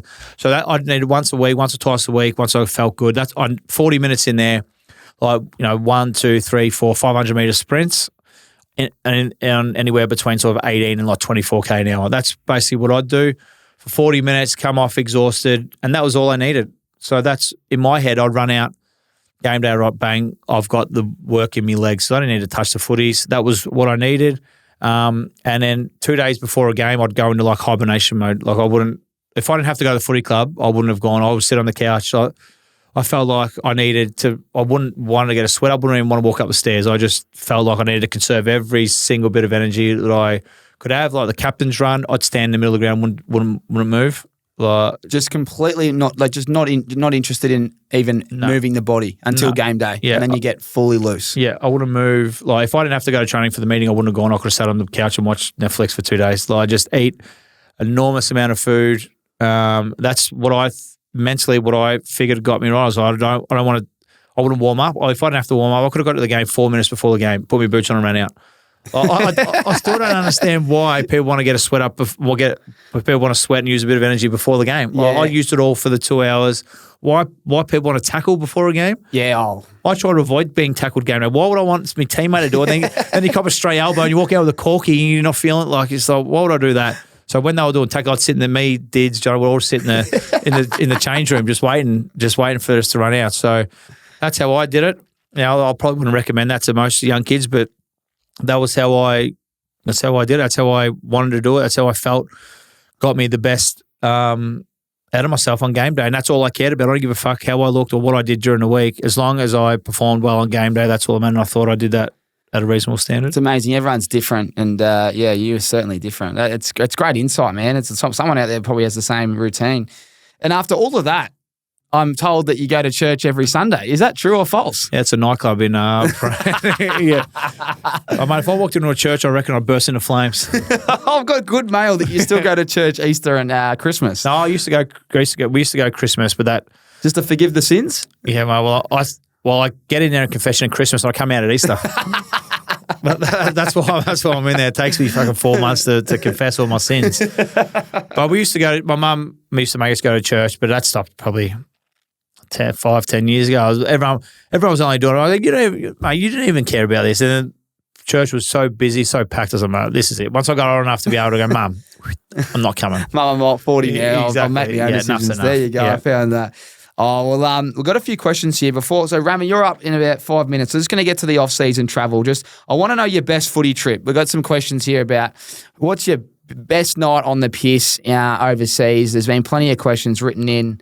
I'll get up right now. But, a lot of them are around Swanee and the off-season. Come on, tell us here's one here. Tell us your best bender and why it's your best. And I'd imagine it's in the off-season. Yeah, no, it is. My 40th wasn't far from it. Oh, yep. 3 months. Carbo, and then Vegas. We did 4 nights in Vegas. Carbo Vegas into boxing fight and looked sharp. Yeah, that was. Is that what kind of preparation is that? Perfect. Yeah, perfect. You look lean, you look strong, you look form was elite. Vegas helped with the leanness. Yeah, shredding some kilos. Yeah. Mate, the biggest one. We did a week in Vegas, which was just stupid.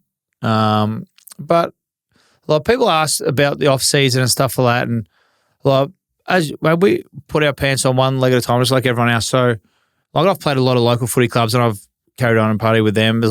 We don't do anything different to them. It's just like instead of going to Ballarat or to go to Cairns for the footy trip, we're going to Vegas or South America. You may be doing it on a bit of a bigger budget, but the same shit gets done. The same jokes get told. Mate, you got to have fun in a cupboard for a week, and you'll nearly have. You know what I mean? So it's but the biggest ones are. Well, the biggest one probably, mate, Vegas into LA. But South America was pretty fun, mate.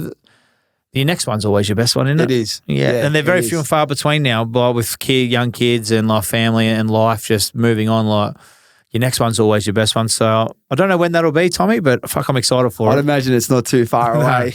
I know you. Revolver or 161 from Loz Horns? No, it's a 161, man. We used to get knocked back from Revolver because they didn't want footballers. And I reckon we tried 3 times, and I was like, no, this is it. So you got the fake ID, yeah. Yeah, I know. But 1-6, I live right near there. That was a nice little haunt for me. Do you think you would have achieved more or less if you'd gone to another club, if you weren't drafted by Collingwood?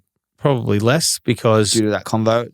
Well, yeah, and playing at a big... especially playing at a big club, your profile's much bigger, so you get looked at more. You get scrutinised more, obviously, but you wouldn't have it any other way. If you went to a club with, I don't want to say them, but we all know who the lesser clubs are, you go to them, you sort of get lost and you're not as successful, so you fall away by the wayside. And Collingwood is such a strong and powerful club that, if I had gone anywhere else, I certainly don't think I would have lasted. This one's good. Jakey Balaz 14. Favourite moment out of your entire career? Just one. Oh, well, without the premiership's the obvious one. So we'll try and steer clear of that just because it's an obvious answer. If we're talking on field, the Anzac days were pretty special. Winning the medal there, that was pretty fun. But playing in the Drawn Grand Final in 2007 was pretty cool. We played in the semi-final, and West Coast played extra time. That's one that stands out. And me, and I was younger back then, that was probably one of my breakout games. I remember Mick at the end of regular time, before the extra time started, he's like, no one else is allowed in the middle but Swan, Pendlebury and Leon. So that was pretty cool. And I think I had just under 40 and kicked the winner, kicked the goal on the siren. So that was a pretty cool moment. But my favourite things from footy are the relationships I've made. The footy comes and goes, and mate, I don't wake up thinking I've won a Brownlow, I've won a premiership. I couldn't give a fuck, to be honest. The reunions, but what makes it special are the catch-up we have every year. We have catch-up the first Saturday in December with the premiership. The relationships I made with the Rat Pack, they're the things that mean most to me. Footy comes and goes, and it is what it is. But the memories that I'll have and the relationships that I've made with my friends are the ones that matter most to me. Yeah, well said, mate. And there's plenty of questions. Thanks to everyone that wrote in. But I guess the last one was, I'm trying to find it where it is, but I remember, I'll read out your name in a second. But your best game, you just reel off your stats and go, mate, the day that you had, I think you played 258. So you played 258. You kicked, I think, 201 goals from my memory. Your best game that you just go, hey, I just remember dominating. Who was it against? Was there a bunny running with you? If so, name him. What was it? The best Egan it was, your personal best on-field performance. The best games, I think, are in the biggest moments. So, you can have, I had 43 and kick 5 against GWS, but this is when GWS were full of 17-year-olds, so that doesn't really count. You know what I mean? They're young, It's a big day at the office. Yeah, it is, but it's like they're. It's a big day at the office. But everyone got to fill up when you win by 150 points. You know what I mean? Not everyone. Not everyone. But it was like, so those games don't really count. So I think the best games for me was probably that final against the Dogs, where I had 43 and kicked 3 after what I'd gone through the week during that week, and probably the Anzac Day 2012. I had 43 and kicked 3 again, and we won by a point. So it wasn't like we won by 80 points and you fill in your. You almost walk off the ground going, if I didn't play, we don't win. Yeah, exactly. So we needed, and I took a mark on the basically with 10 seconds to go coming out of their half back line, which obviously sealed the game. So probably that day, it's on the biggest moment, it's the biggest home and away day of the year to be the best player, and in a game it's decided by a point, having a massive influence on it. Probably that one. Like I had 49 and 48 a couple of times, but couldn't crack the 50. No, I couldn't get there. Were you ever thinking that? Yes, Heath wouldn't kick the ball back to me. Oh, he's a dirty dog. Isn't he? I'd try to run down and kick it out to myself and full back. Well, you could have these days, you could just run it out. Yeah, well, exactly. But I wasn't fast enough. But they're probably the two that stand out. Love it. Appreciate everyone that's written in. We're going to talk about life after footy here. We've got Aaron Ramsay in the building, the head honcho of KPI Group. But the reason we're going to talk about, because it's the transition from AFL to the real life, which is where it gets a bit tough. So quick pause and we'll get back into it. Righto, welcome back, guys. We've just got over halfway, probably more than halfway, 3/4 time. This is when the boys do their best work. But like we were talking about, the transition after AFL footy into the real world's quite tough. And we're going to get a bit of an insight into Swanee and what he's doing now, and also joined by his boss, Aaron Ramsay from KPI Construction, one of the largest labour hire and traffic control companies in Australia, mind you. I think you employed 500, which is a great feeling, Rama. Rama, welcome to the podcast, mate. Thanks, Tommy. Thanks for having me. What's it like actually employing 500? You're putting a lot of food on the table for a lot of people. I'd imagine it's pretty stressful come payday. What's it like running such a big company? Yeah, it can be stressful, absolutely, but we're proud to your point, feeding 500 people. So certainly a feel good thing. But it comes with a lot of challenges, a lot of stress. But I guess that's business, Tommy. It would be challenging. What about having Swanee on the books, mate? What kind of challenges and stresses does he give you, or what's the role there at KPI? I think listening to you guys, I guess leading into getting me here, it was insightful and just there's a lot of similarities between business and sport, and sort of hearing Dane talk about Mick and his relationship with Mick and obviously Bucks and differences between those guys and characters. I think there's a lot of similarities, and I'm always looking for sort of how I can utilise Dane. He's obviously very personable and key strength, and he just flows. Your podcast just flew with him, and you can see he's sort of got that larrikin about him. So I just try to utilise that within our business to line him up with certain figures who I think are going to collect well and line up well with Dane. And to this point, it seems to have gone well. He's been pivotal in a few important meetings that we've had, which have led to some big opportunities. So yeah, he and we have a laugh at the same time, but it seems to be going well at the moment, which is Tommy. Very important. No, well done. And I guess running such a big company, I mean, I don't know anything about it. I've never, been involved with something so big, hopefully one day, but what does your week to week look like? Are you, it's a bit like probably a head coach. You think they're probably out there coaching the game plan, but you're probably managing a lot of people. And I think what comes with, running 500 plus, a labour hire company, traffic control, is a lot of, I guess, stress and, occupational health and safety measures that go into it because you're on the freeways. There's all these things that are out of your control. It's about the longest I haven't seen him on his phone. When we're together on third, he's forever on his phone, just like sorting stuff out or you'd be cooked if you didn't have a phone as the CEO. Every phone just doesn't stop. Like we hardly get a conversation because the phone is just so busy. The podcast phone goes off. Yeah, it is. It's challenging. It's stressful, and there's a lot of logistics. But you become like a busker in a band. You're just sort of conductor in a band, busker in a band. Have I got that right? A busker's a bloke who sits out in front of Coles. A busker's what I'll be doing soon. Conductor in a band. You're sort of troubleshooting. You try to oversee each role. Thankfully, when you get to a certain stage, you've got key people in certain roles. Probably a bit like a footy club. Again, similarities with business. You've got certain people in certain roles, but you're just always overseeing that and trying to identify the right people in certain roles. Again, similar to what sports clubs are like. But to Dane's point with the phone, funny you bring that up because consciously it has dawned on me lately that I am on the phone too much, and even getting around driving, I'm at a red light and of course you're not allowed to be on your phone at a red light. And I actually took my boys to the footy a couple of weeks ago and caught the train in. First time I'd been on a train in a couple of years. And you got a Mikey? I got a Mikey for the first time. Didn't know how it worked. $16, I think. I got one the other day as well. Spoke to the guy at the counter and got a Mikey. Didn't know what it was all about. I was just ready to sort of jump it Broady style. Yeah, absolutely. Done the right thing and paid.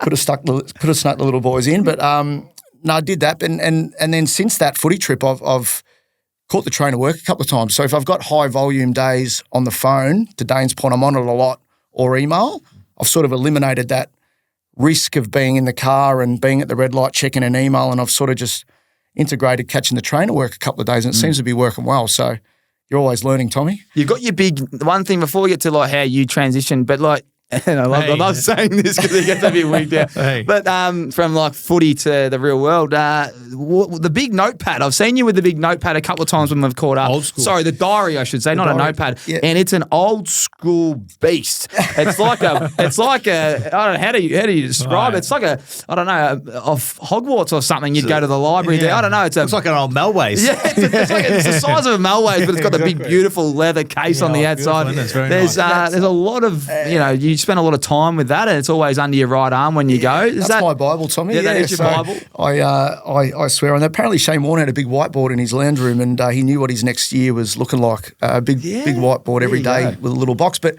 for me, same sort of thing. I've got alarms and calendar alerts, and I've got all sorts of things that go off for reminders, and phone's buzzing all day. But for the diary, it's just if something pops into my head, I can just lean over on the passenger seat and write something in the diary, and it sits beside my bed at night, and just dozing off at night. I just always thinking different things.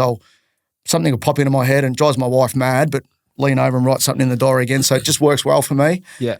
I've tried to implement on a few of our managers to use similar things, but yeah, for me, the old school diary works well, Tommy. I like that. What about you, Swanee? You got a diary?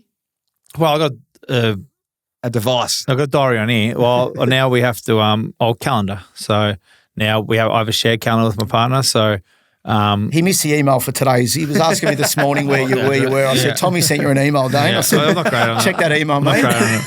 Well, just told us he was great on it, but now not great. No. We have a shared calendar, so you can look at that, and then me and the missus can figure out what we got on. So if it goes in there, it's gospel. So if I say we've got a boys' weekend in 6 weeks, well, it pops up. Oh, you wouldn't believe it. Well, that goes in her diary. It goes in the diary. So that's how I go. Yeah, I'm not a great writer. I've got my pen license, but it's been a while since I've used it. Yeah, what did you, grade 3, grade 4? Something like, yeah. Now, growing up, a good male here, but you used to be Dane's cousin, was always what you were referred to as. But now it's the other way around. I'm hearing now you're Rama's cousin. Yeah, apparently. Yeah. Is there any truth to that? Is that how the tables have turned? Yeah. Now I'm the pleb. Just you're on the stop got my hand out. Yeah, exactly. Asking for a crumb. Yeah, that's all I'm doing. Looking for a little little internal gag from a few of the boys. Yeah, very good male. But Swanee, on a serious note. Because I put my hand up after footy, I didn't realise how tough it'd be. There was a bit of COVID and isolation there, and but you all of a sudden go from being a bit of a larrikin and being around your mates and being fit and healthy and not even thinking about exercise to now you got to make your own decisions, and there's just more distractions, and you're in for me I was in Melbourne now, not in not in Sydney or WA. So just once footy finished and you had your trips away and you did everything you felt like you needed to do.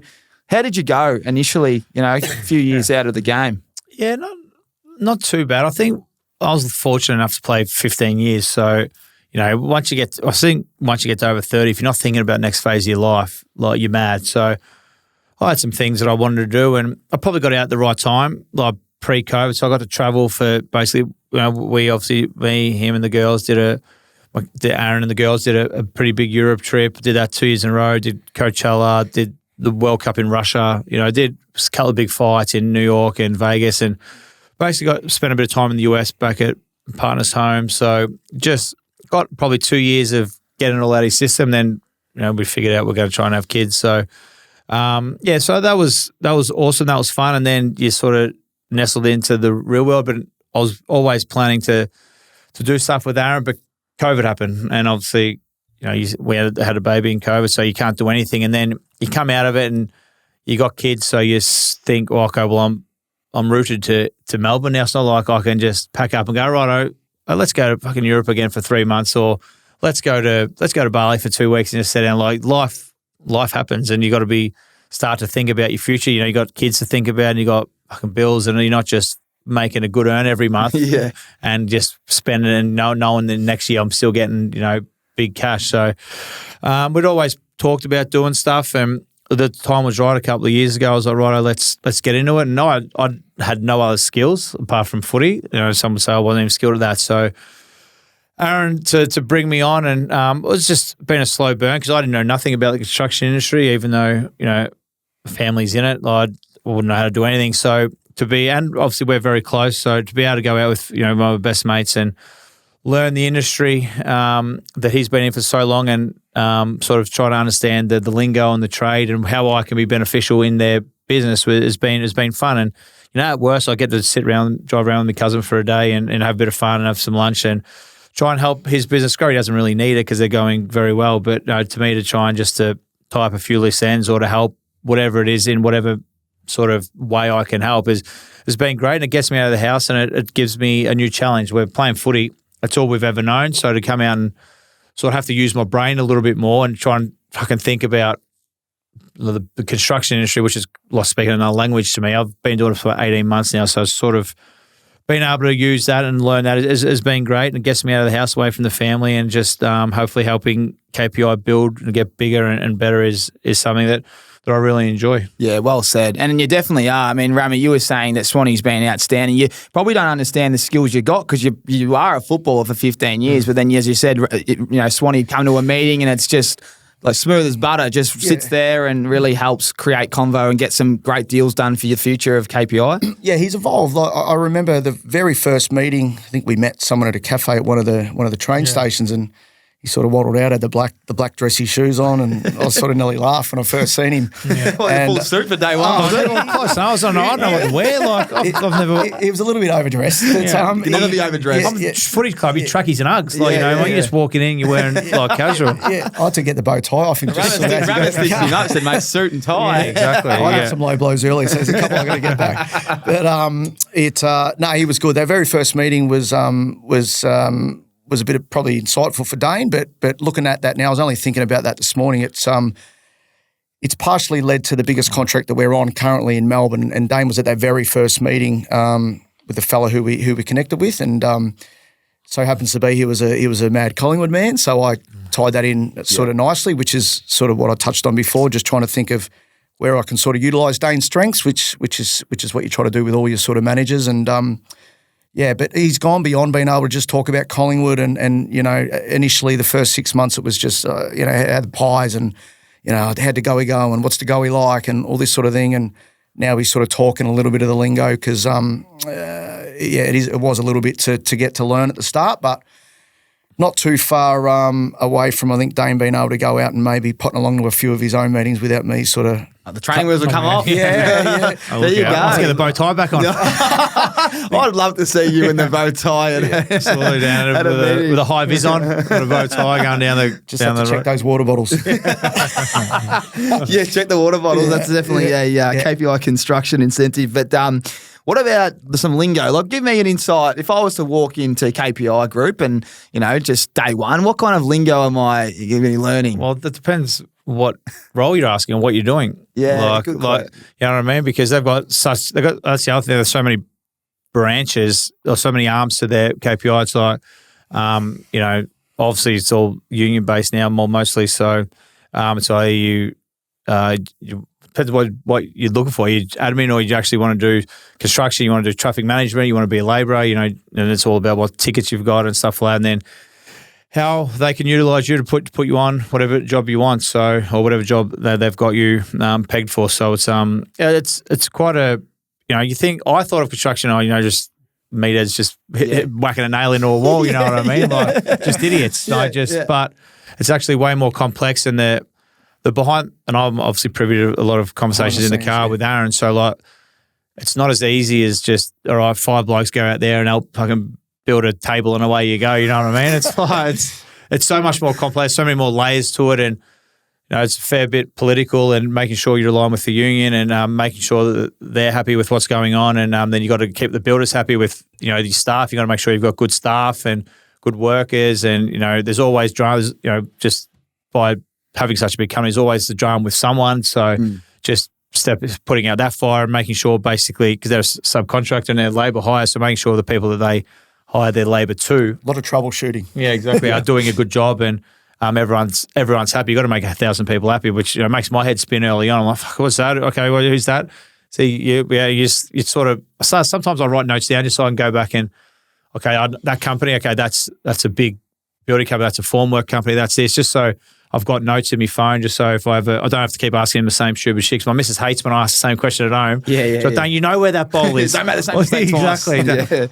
Dane, where's that bowl? Dane, you've asked me that a million times, so I don't want to ask. Well, where is it? I don't know where it is. I'll remember next time. So at least I don't have to ask him the same kind of things. And like you said, I can actually go in and not just go, hold on, let me ask Aaron. And let me ask Kev. So I can actually I can't have a fluent conversation, but I can sort of get round the main topics that needed to be if I needed to be there on my own. Nah, well said. And Ram, it's not just Swanee. I saw David Roden. Is he on the books as well? And Davey, yep. And we just spoke about David on the last podcast with Richo, one of the great. I've seen that. Yeah, with the 10 watches. No doubt he'd be on time at KPI. We've all been late when we were 18. But actually forwarded him on that little clip. He goes, I was a bit young there, Ram. Oh, yeah, probably stitched him up. So sorry, D-Rod. But he's a great man. I've met him a few times, and he would be, like Swanee, adding a lot of value to KPI and very good people person, I'd imagine, from the outside looking in. Yeah, he's amazing. There was a job recently that he was on. Marvel Stadium was getting renovated, and there were numerous times where David was actually working on the job for the builder, and he was in his KPI kit and literally finished his shift, and he'd have whether it be a Friday night game, and he was unchanging out of his KPI gear into his umpiring gear. So going from one shift into another. So that's crazy. So literally just straight into goal umpire mode. Like Superman just changing kits. So one of the best goal umpires ever as well. When he smiles. The man loves a goal. Yeah, he loves the goal. Yeah, and he used to kick some great goals. He's a freak. Yeah. So he's doing a great job, Davey. So we're just in the process of maybe progressing him into the sort of management side of the business as well, because I think he's a little bit of a waste just out in the field. But the money they earn out in the field, it might be hard to get him back to management because they get looked after pretty well out there. So we're just working through those. It's a high-paying job, like the old, we used to call them not the lollipop lady, but the sign, stop and go sign. It's not a bad role these days. Yeah, the conditions are great. They've got a strong union behind them. So the CMFU do a great job with the workers, and they work in tough conditions and often sort of late hours can be really hot days, really long, wetty, cold winters. So for all that, and there's a lot of risk involved with construction. So there's some great conditions that come with it. So they get. What is it an hour? Because it's always the talk. Someone always goes, "Oh, you know what? I'm just going to go turn a sign because I can't be fucked anymore." It's one of the things you hear all the time. Yeah. But what is it an hour? I should know it down to a T, but I don't. I think sort of they would see between $2,000 and $2,500 a week. Yeah, to work 5 days a week in the pocket. So and they're standing up all day. Depends which. Yeah. So our traffic control division, the workers are on their feet quite a bit, but obviously our carpenters and labourers and the other sort of field workers are doing different roles, so they're not so much on their feet. But the traffic controllers are on their feet quite a lot.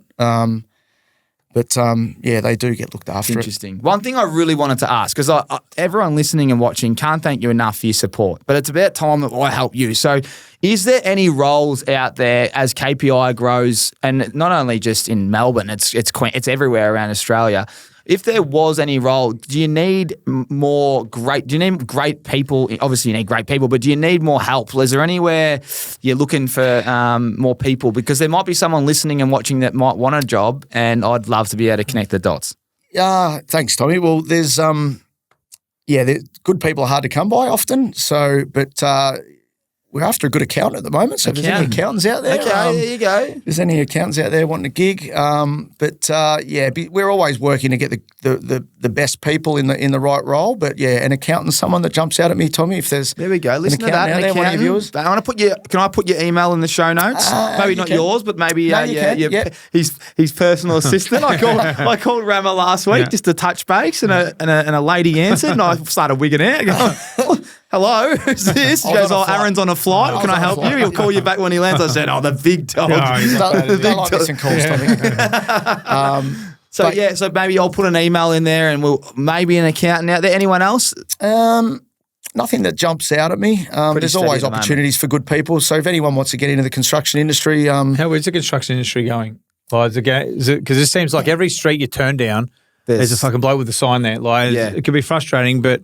Yep. Is it slowing down? Or I know the budget's just come out. I don't know whether that's helped or hindered I know the airport link's obviously been sacked. Scrapped. Yeah, that's disappointing. I think we do need an airport link, but it's a question for Jacinta Allen to sort out. But is it just going to keep? Is it booming? If we hit our peak, or is it? Yeah, we're in the middle of the big build. I guess I think Dan Andrews called it the big build. So that's created a lot of opportunities, but at the same time, sort of COVID come into play. So it's caused a lot of challenges with the industry and I guess for it to be feasible. So, but there's some jobs that have sort of started. The Northeast Link, unfortunately, the airport link is going to be canned. I still think being a major city, we need an airport link. I think there's still the big red bus that's the main route from the airport into the city. It's absurd to sort of be a major city in the world.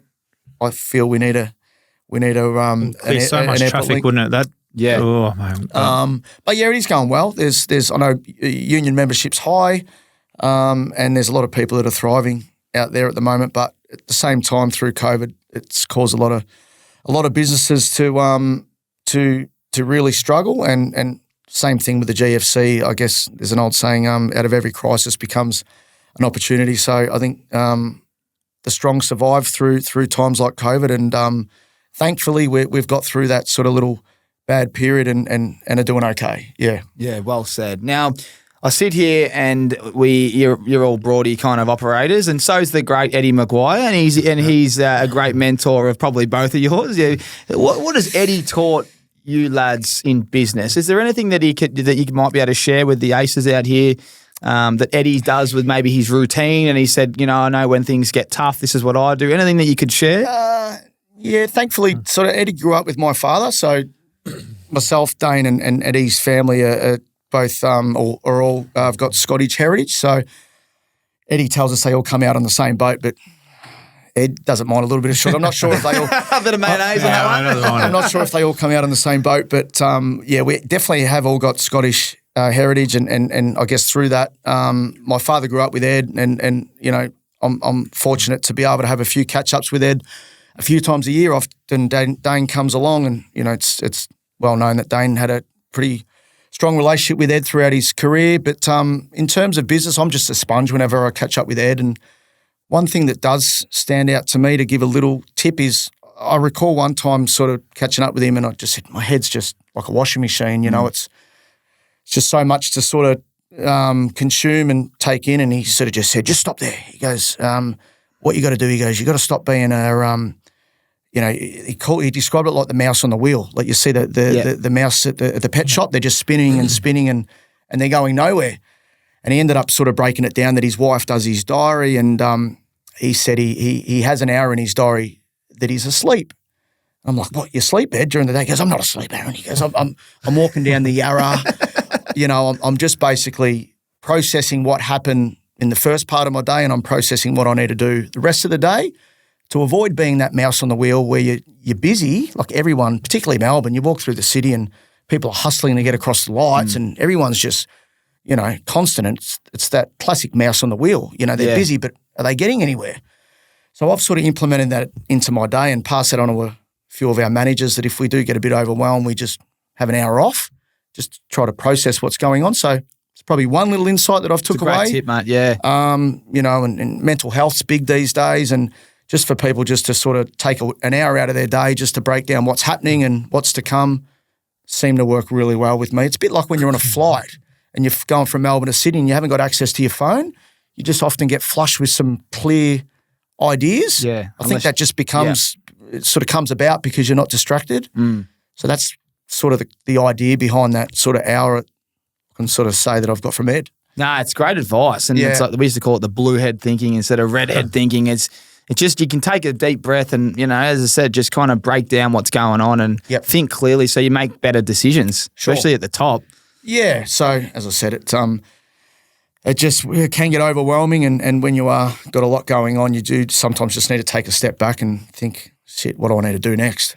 Now, a lot of business chat here, but there's a lot of banter between you boys. And being a fanatic Carlton man, what was it like watching Swanee run around and probably give you a bit of a, you know, they've kind of bullied Carlton over the years. It's starting to tie up now, but Dacos has proved that it's not there yet. What was a bit of banter every year when that game's on? What's it like supporting the Blues while Swanee was winning Brownlows and winning, you know, premierships They've and been whatnot? shit for a long time, so now he hasn't had much to say, but now they're obviously going to a place where they probably should be. It's been a while, but...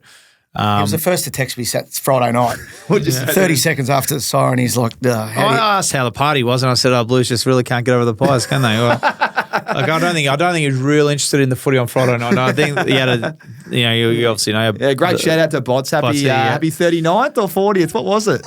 He wasn't quite 40, so maybe there's a big party next year. Yeah. So I think footy was on the back burner, but now Collingwood have had some pretty good moments against the Blues. Obviously, the one where we beat them by a point 2 years ago to knock them out of finals. That was I felt like my mum died that night, and I was living in Richmond at the time and had me backpack and sort of walked from Richmond down to the G on my own. On your own? On my own. And one of those ones. They just sit on their own and just want to concentrate. I thought, we need to win this to make the finals. I don't know if you recall last year, and Jamie Elliott kicked that goal, and I reckon 30 seconds after the siren, beep, text off Dane.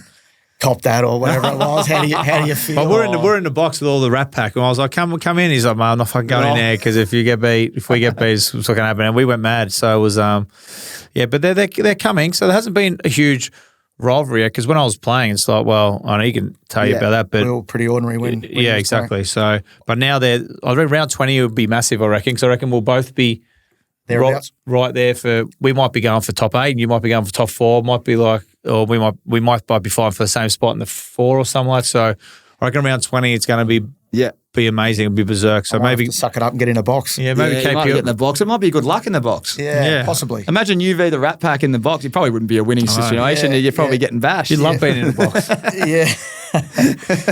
We'll see how we go. Now, lads, I can't thank you enough for your time. This has been really enjoyable. I could have gone for another couple of hours.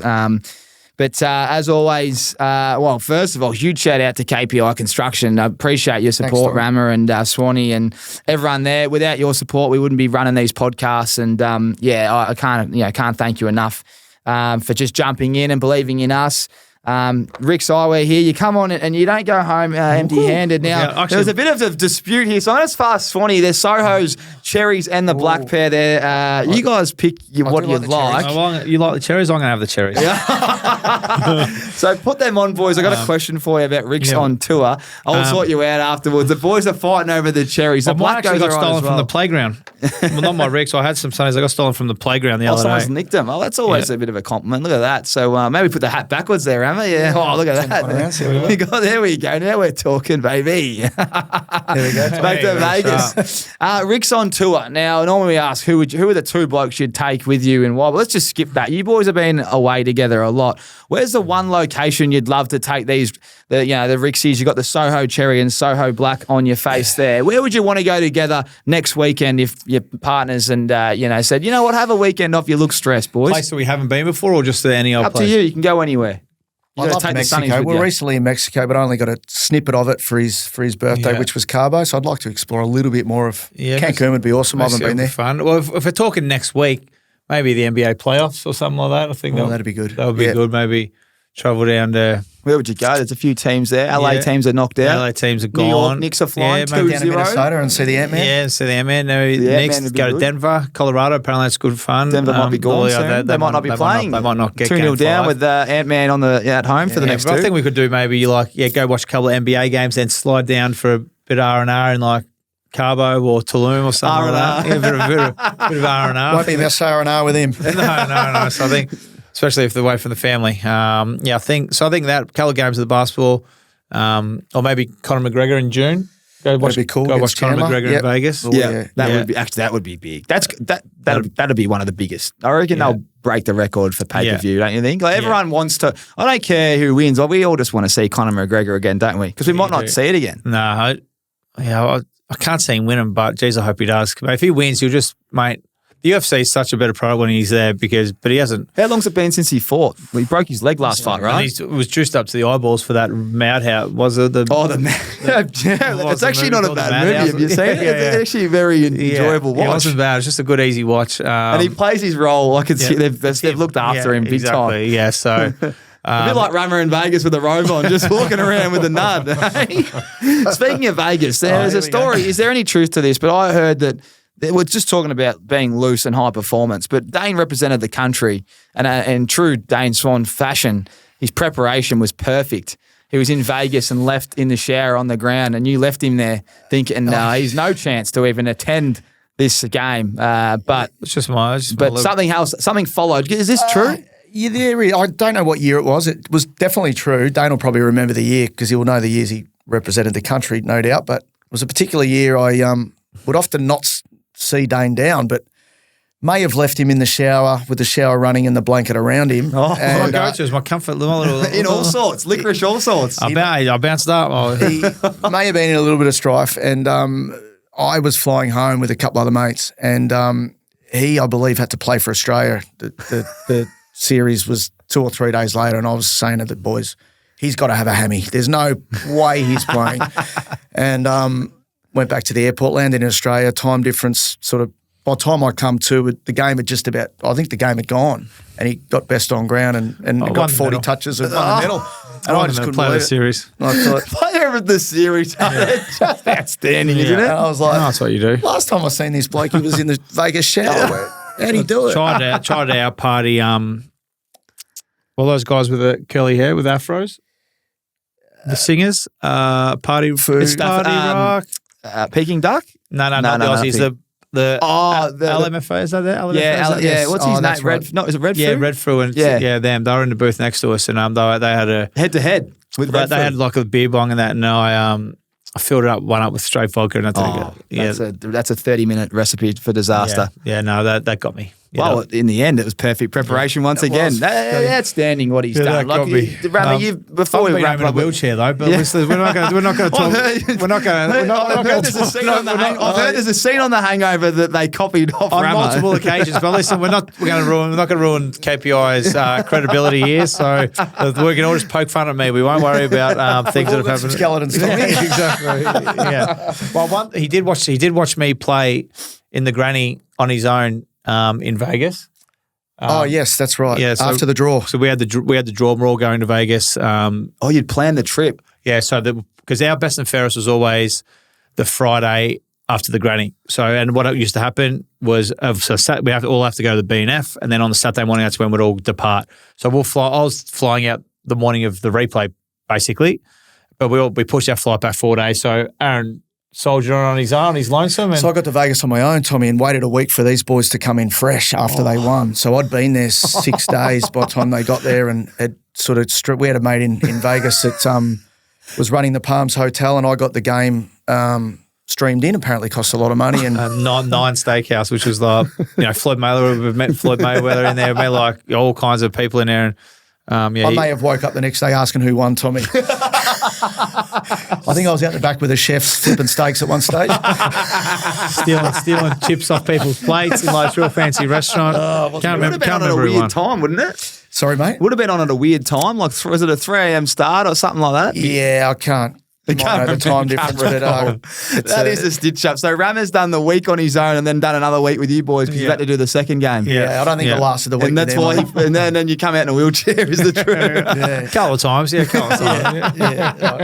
Vegas. What happens there? We'll keep it in Vegas. We'll keep it in Vegas. Well, I can't thank you enough, lads. thanks for coming on and having a laugh, Swanee, talking a bit of footy and Rama, for your support and giving us a bit of insight into the construction industry and offering all the accountants out there, if you've got a keen eye on working in one of the largest... You're a creative accountant. Yeah, a creative accountant, exactly right. Swanee wants to be paid left, right and centre. Exactly. But thanks so much, lads. No worries, Appreciate Tommy. you Thanks, jumping mate. on and Cheers. having a bit of a laugh. And to everyone that tuned in, thank you. Thanks for getting around the questions for the boys, and we'll see you next week on Tommy Talks. Cheers. One more time, because I really mean it. I just want to say a massive thank you for all the support you continue to give us at the Ausmerican Aces. If you want to further support us, make sure you like and subscribe, hit the follow button so you can keep up to date with all our exciting shows and announcements. Righto, now it's time to give our sponsors a massive plug. Aces, I know I always go on about the Rixies, but I got huge news. We have all our styles and colours restocked on the website right now. It's been months. We ran out of stock, but we're back. Get online, grab some sunglasses at rixeyewear.com.au right now and use our little discount code ACES if you want a 20% discount code on the house.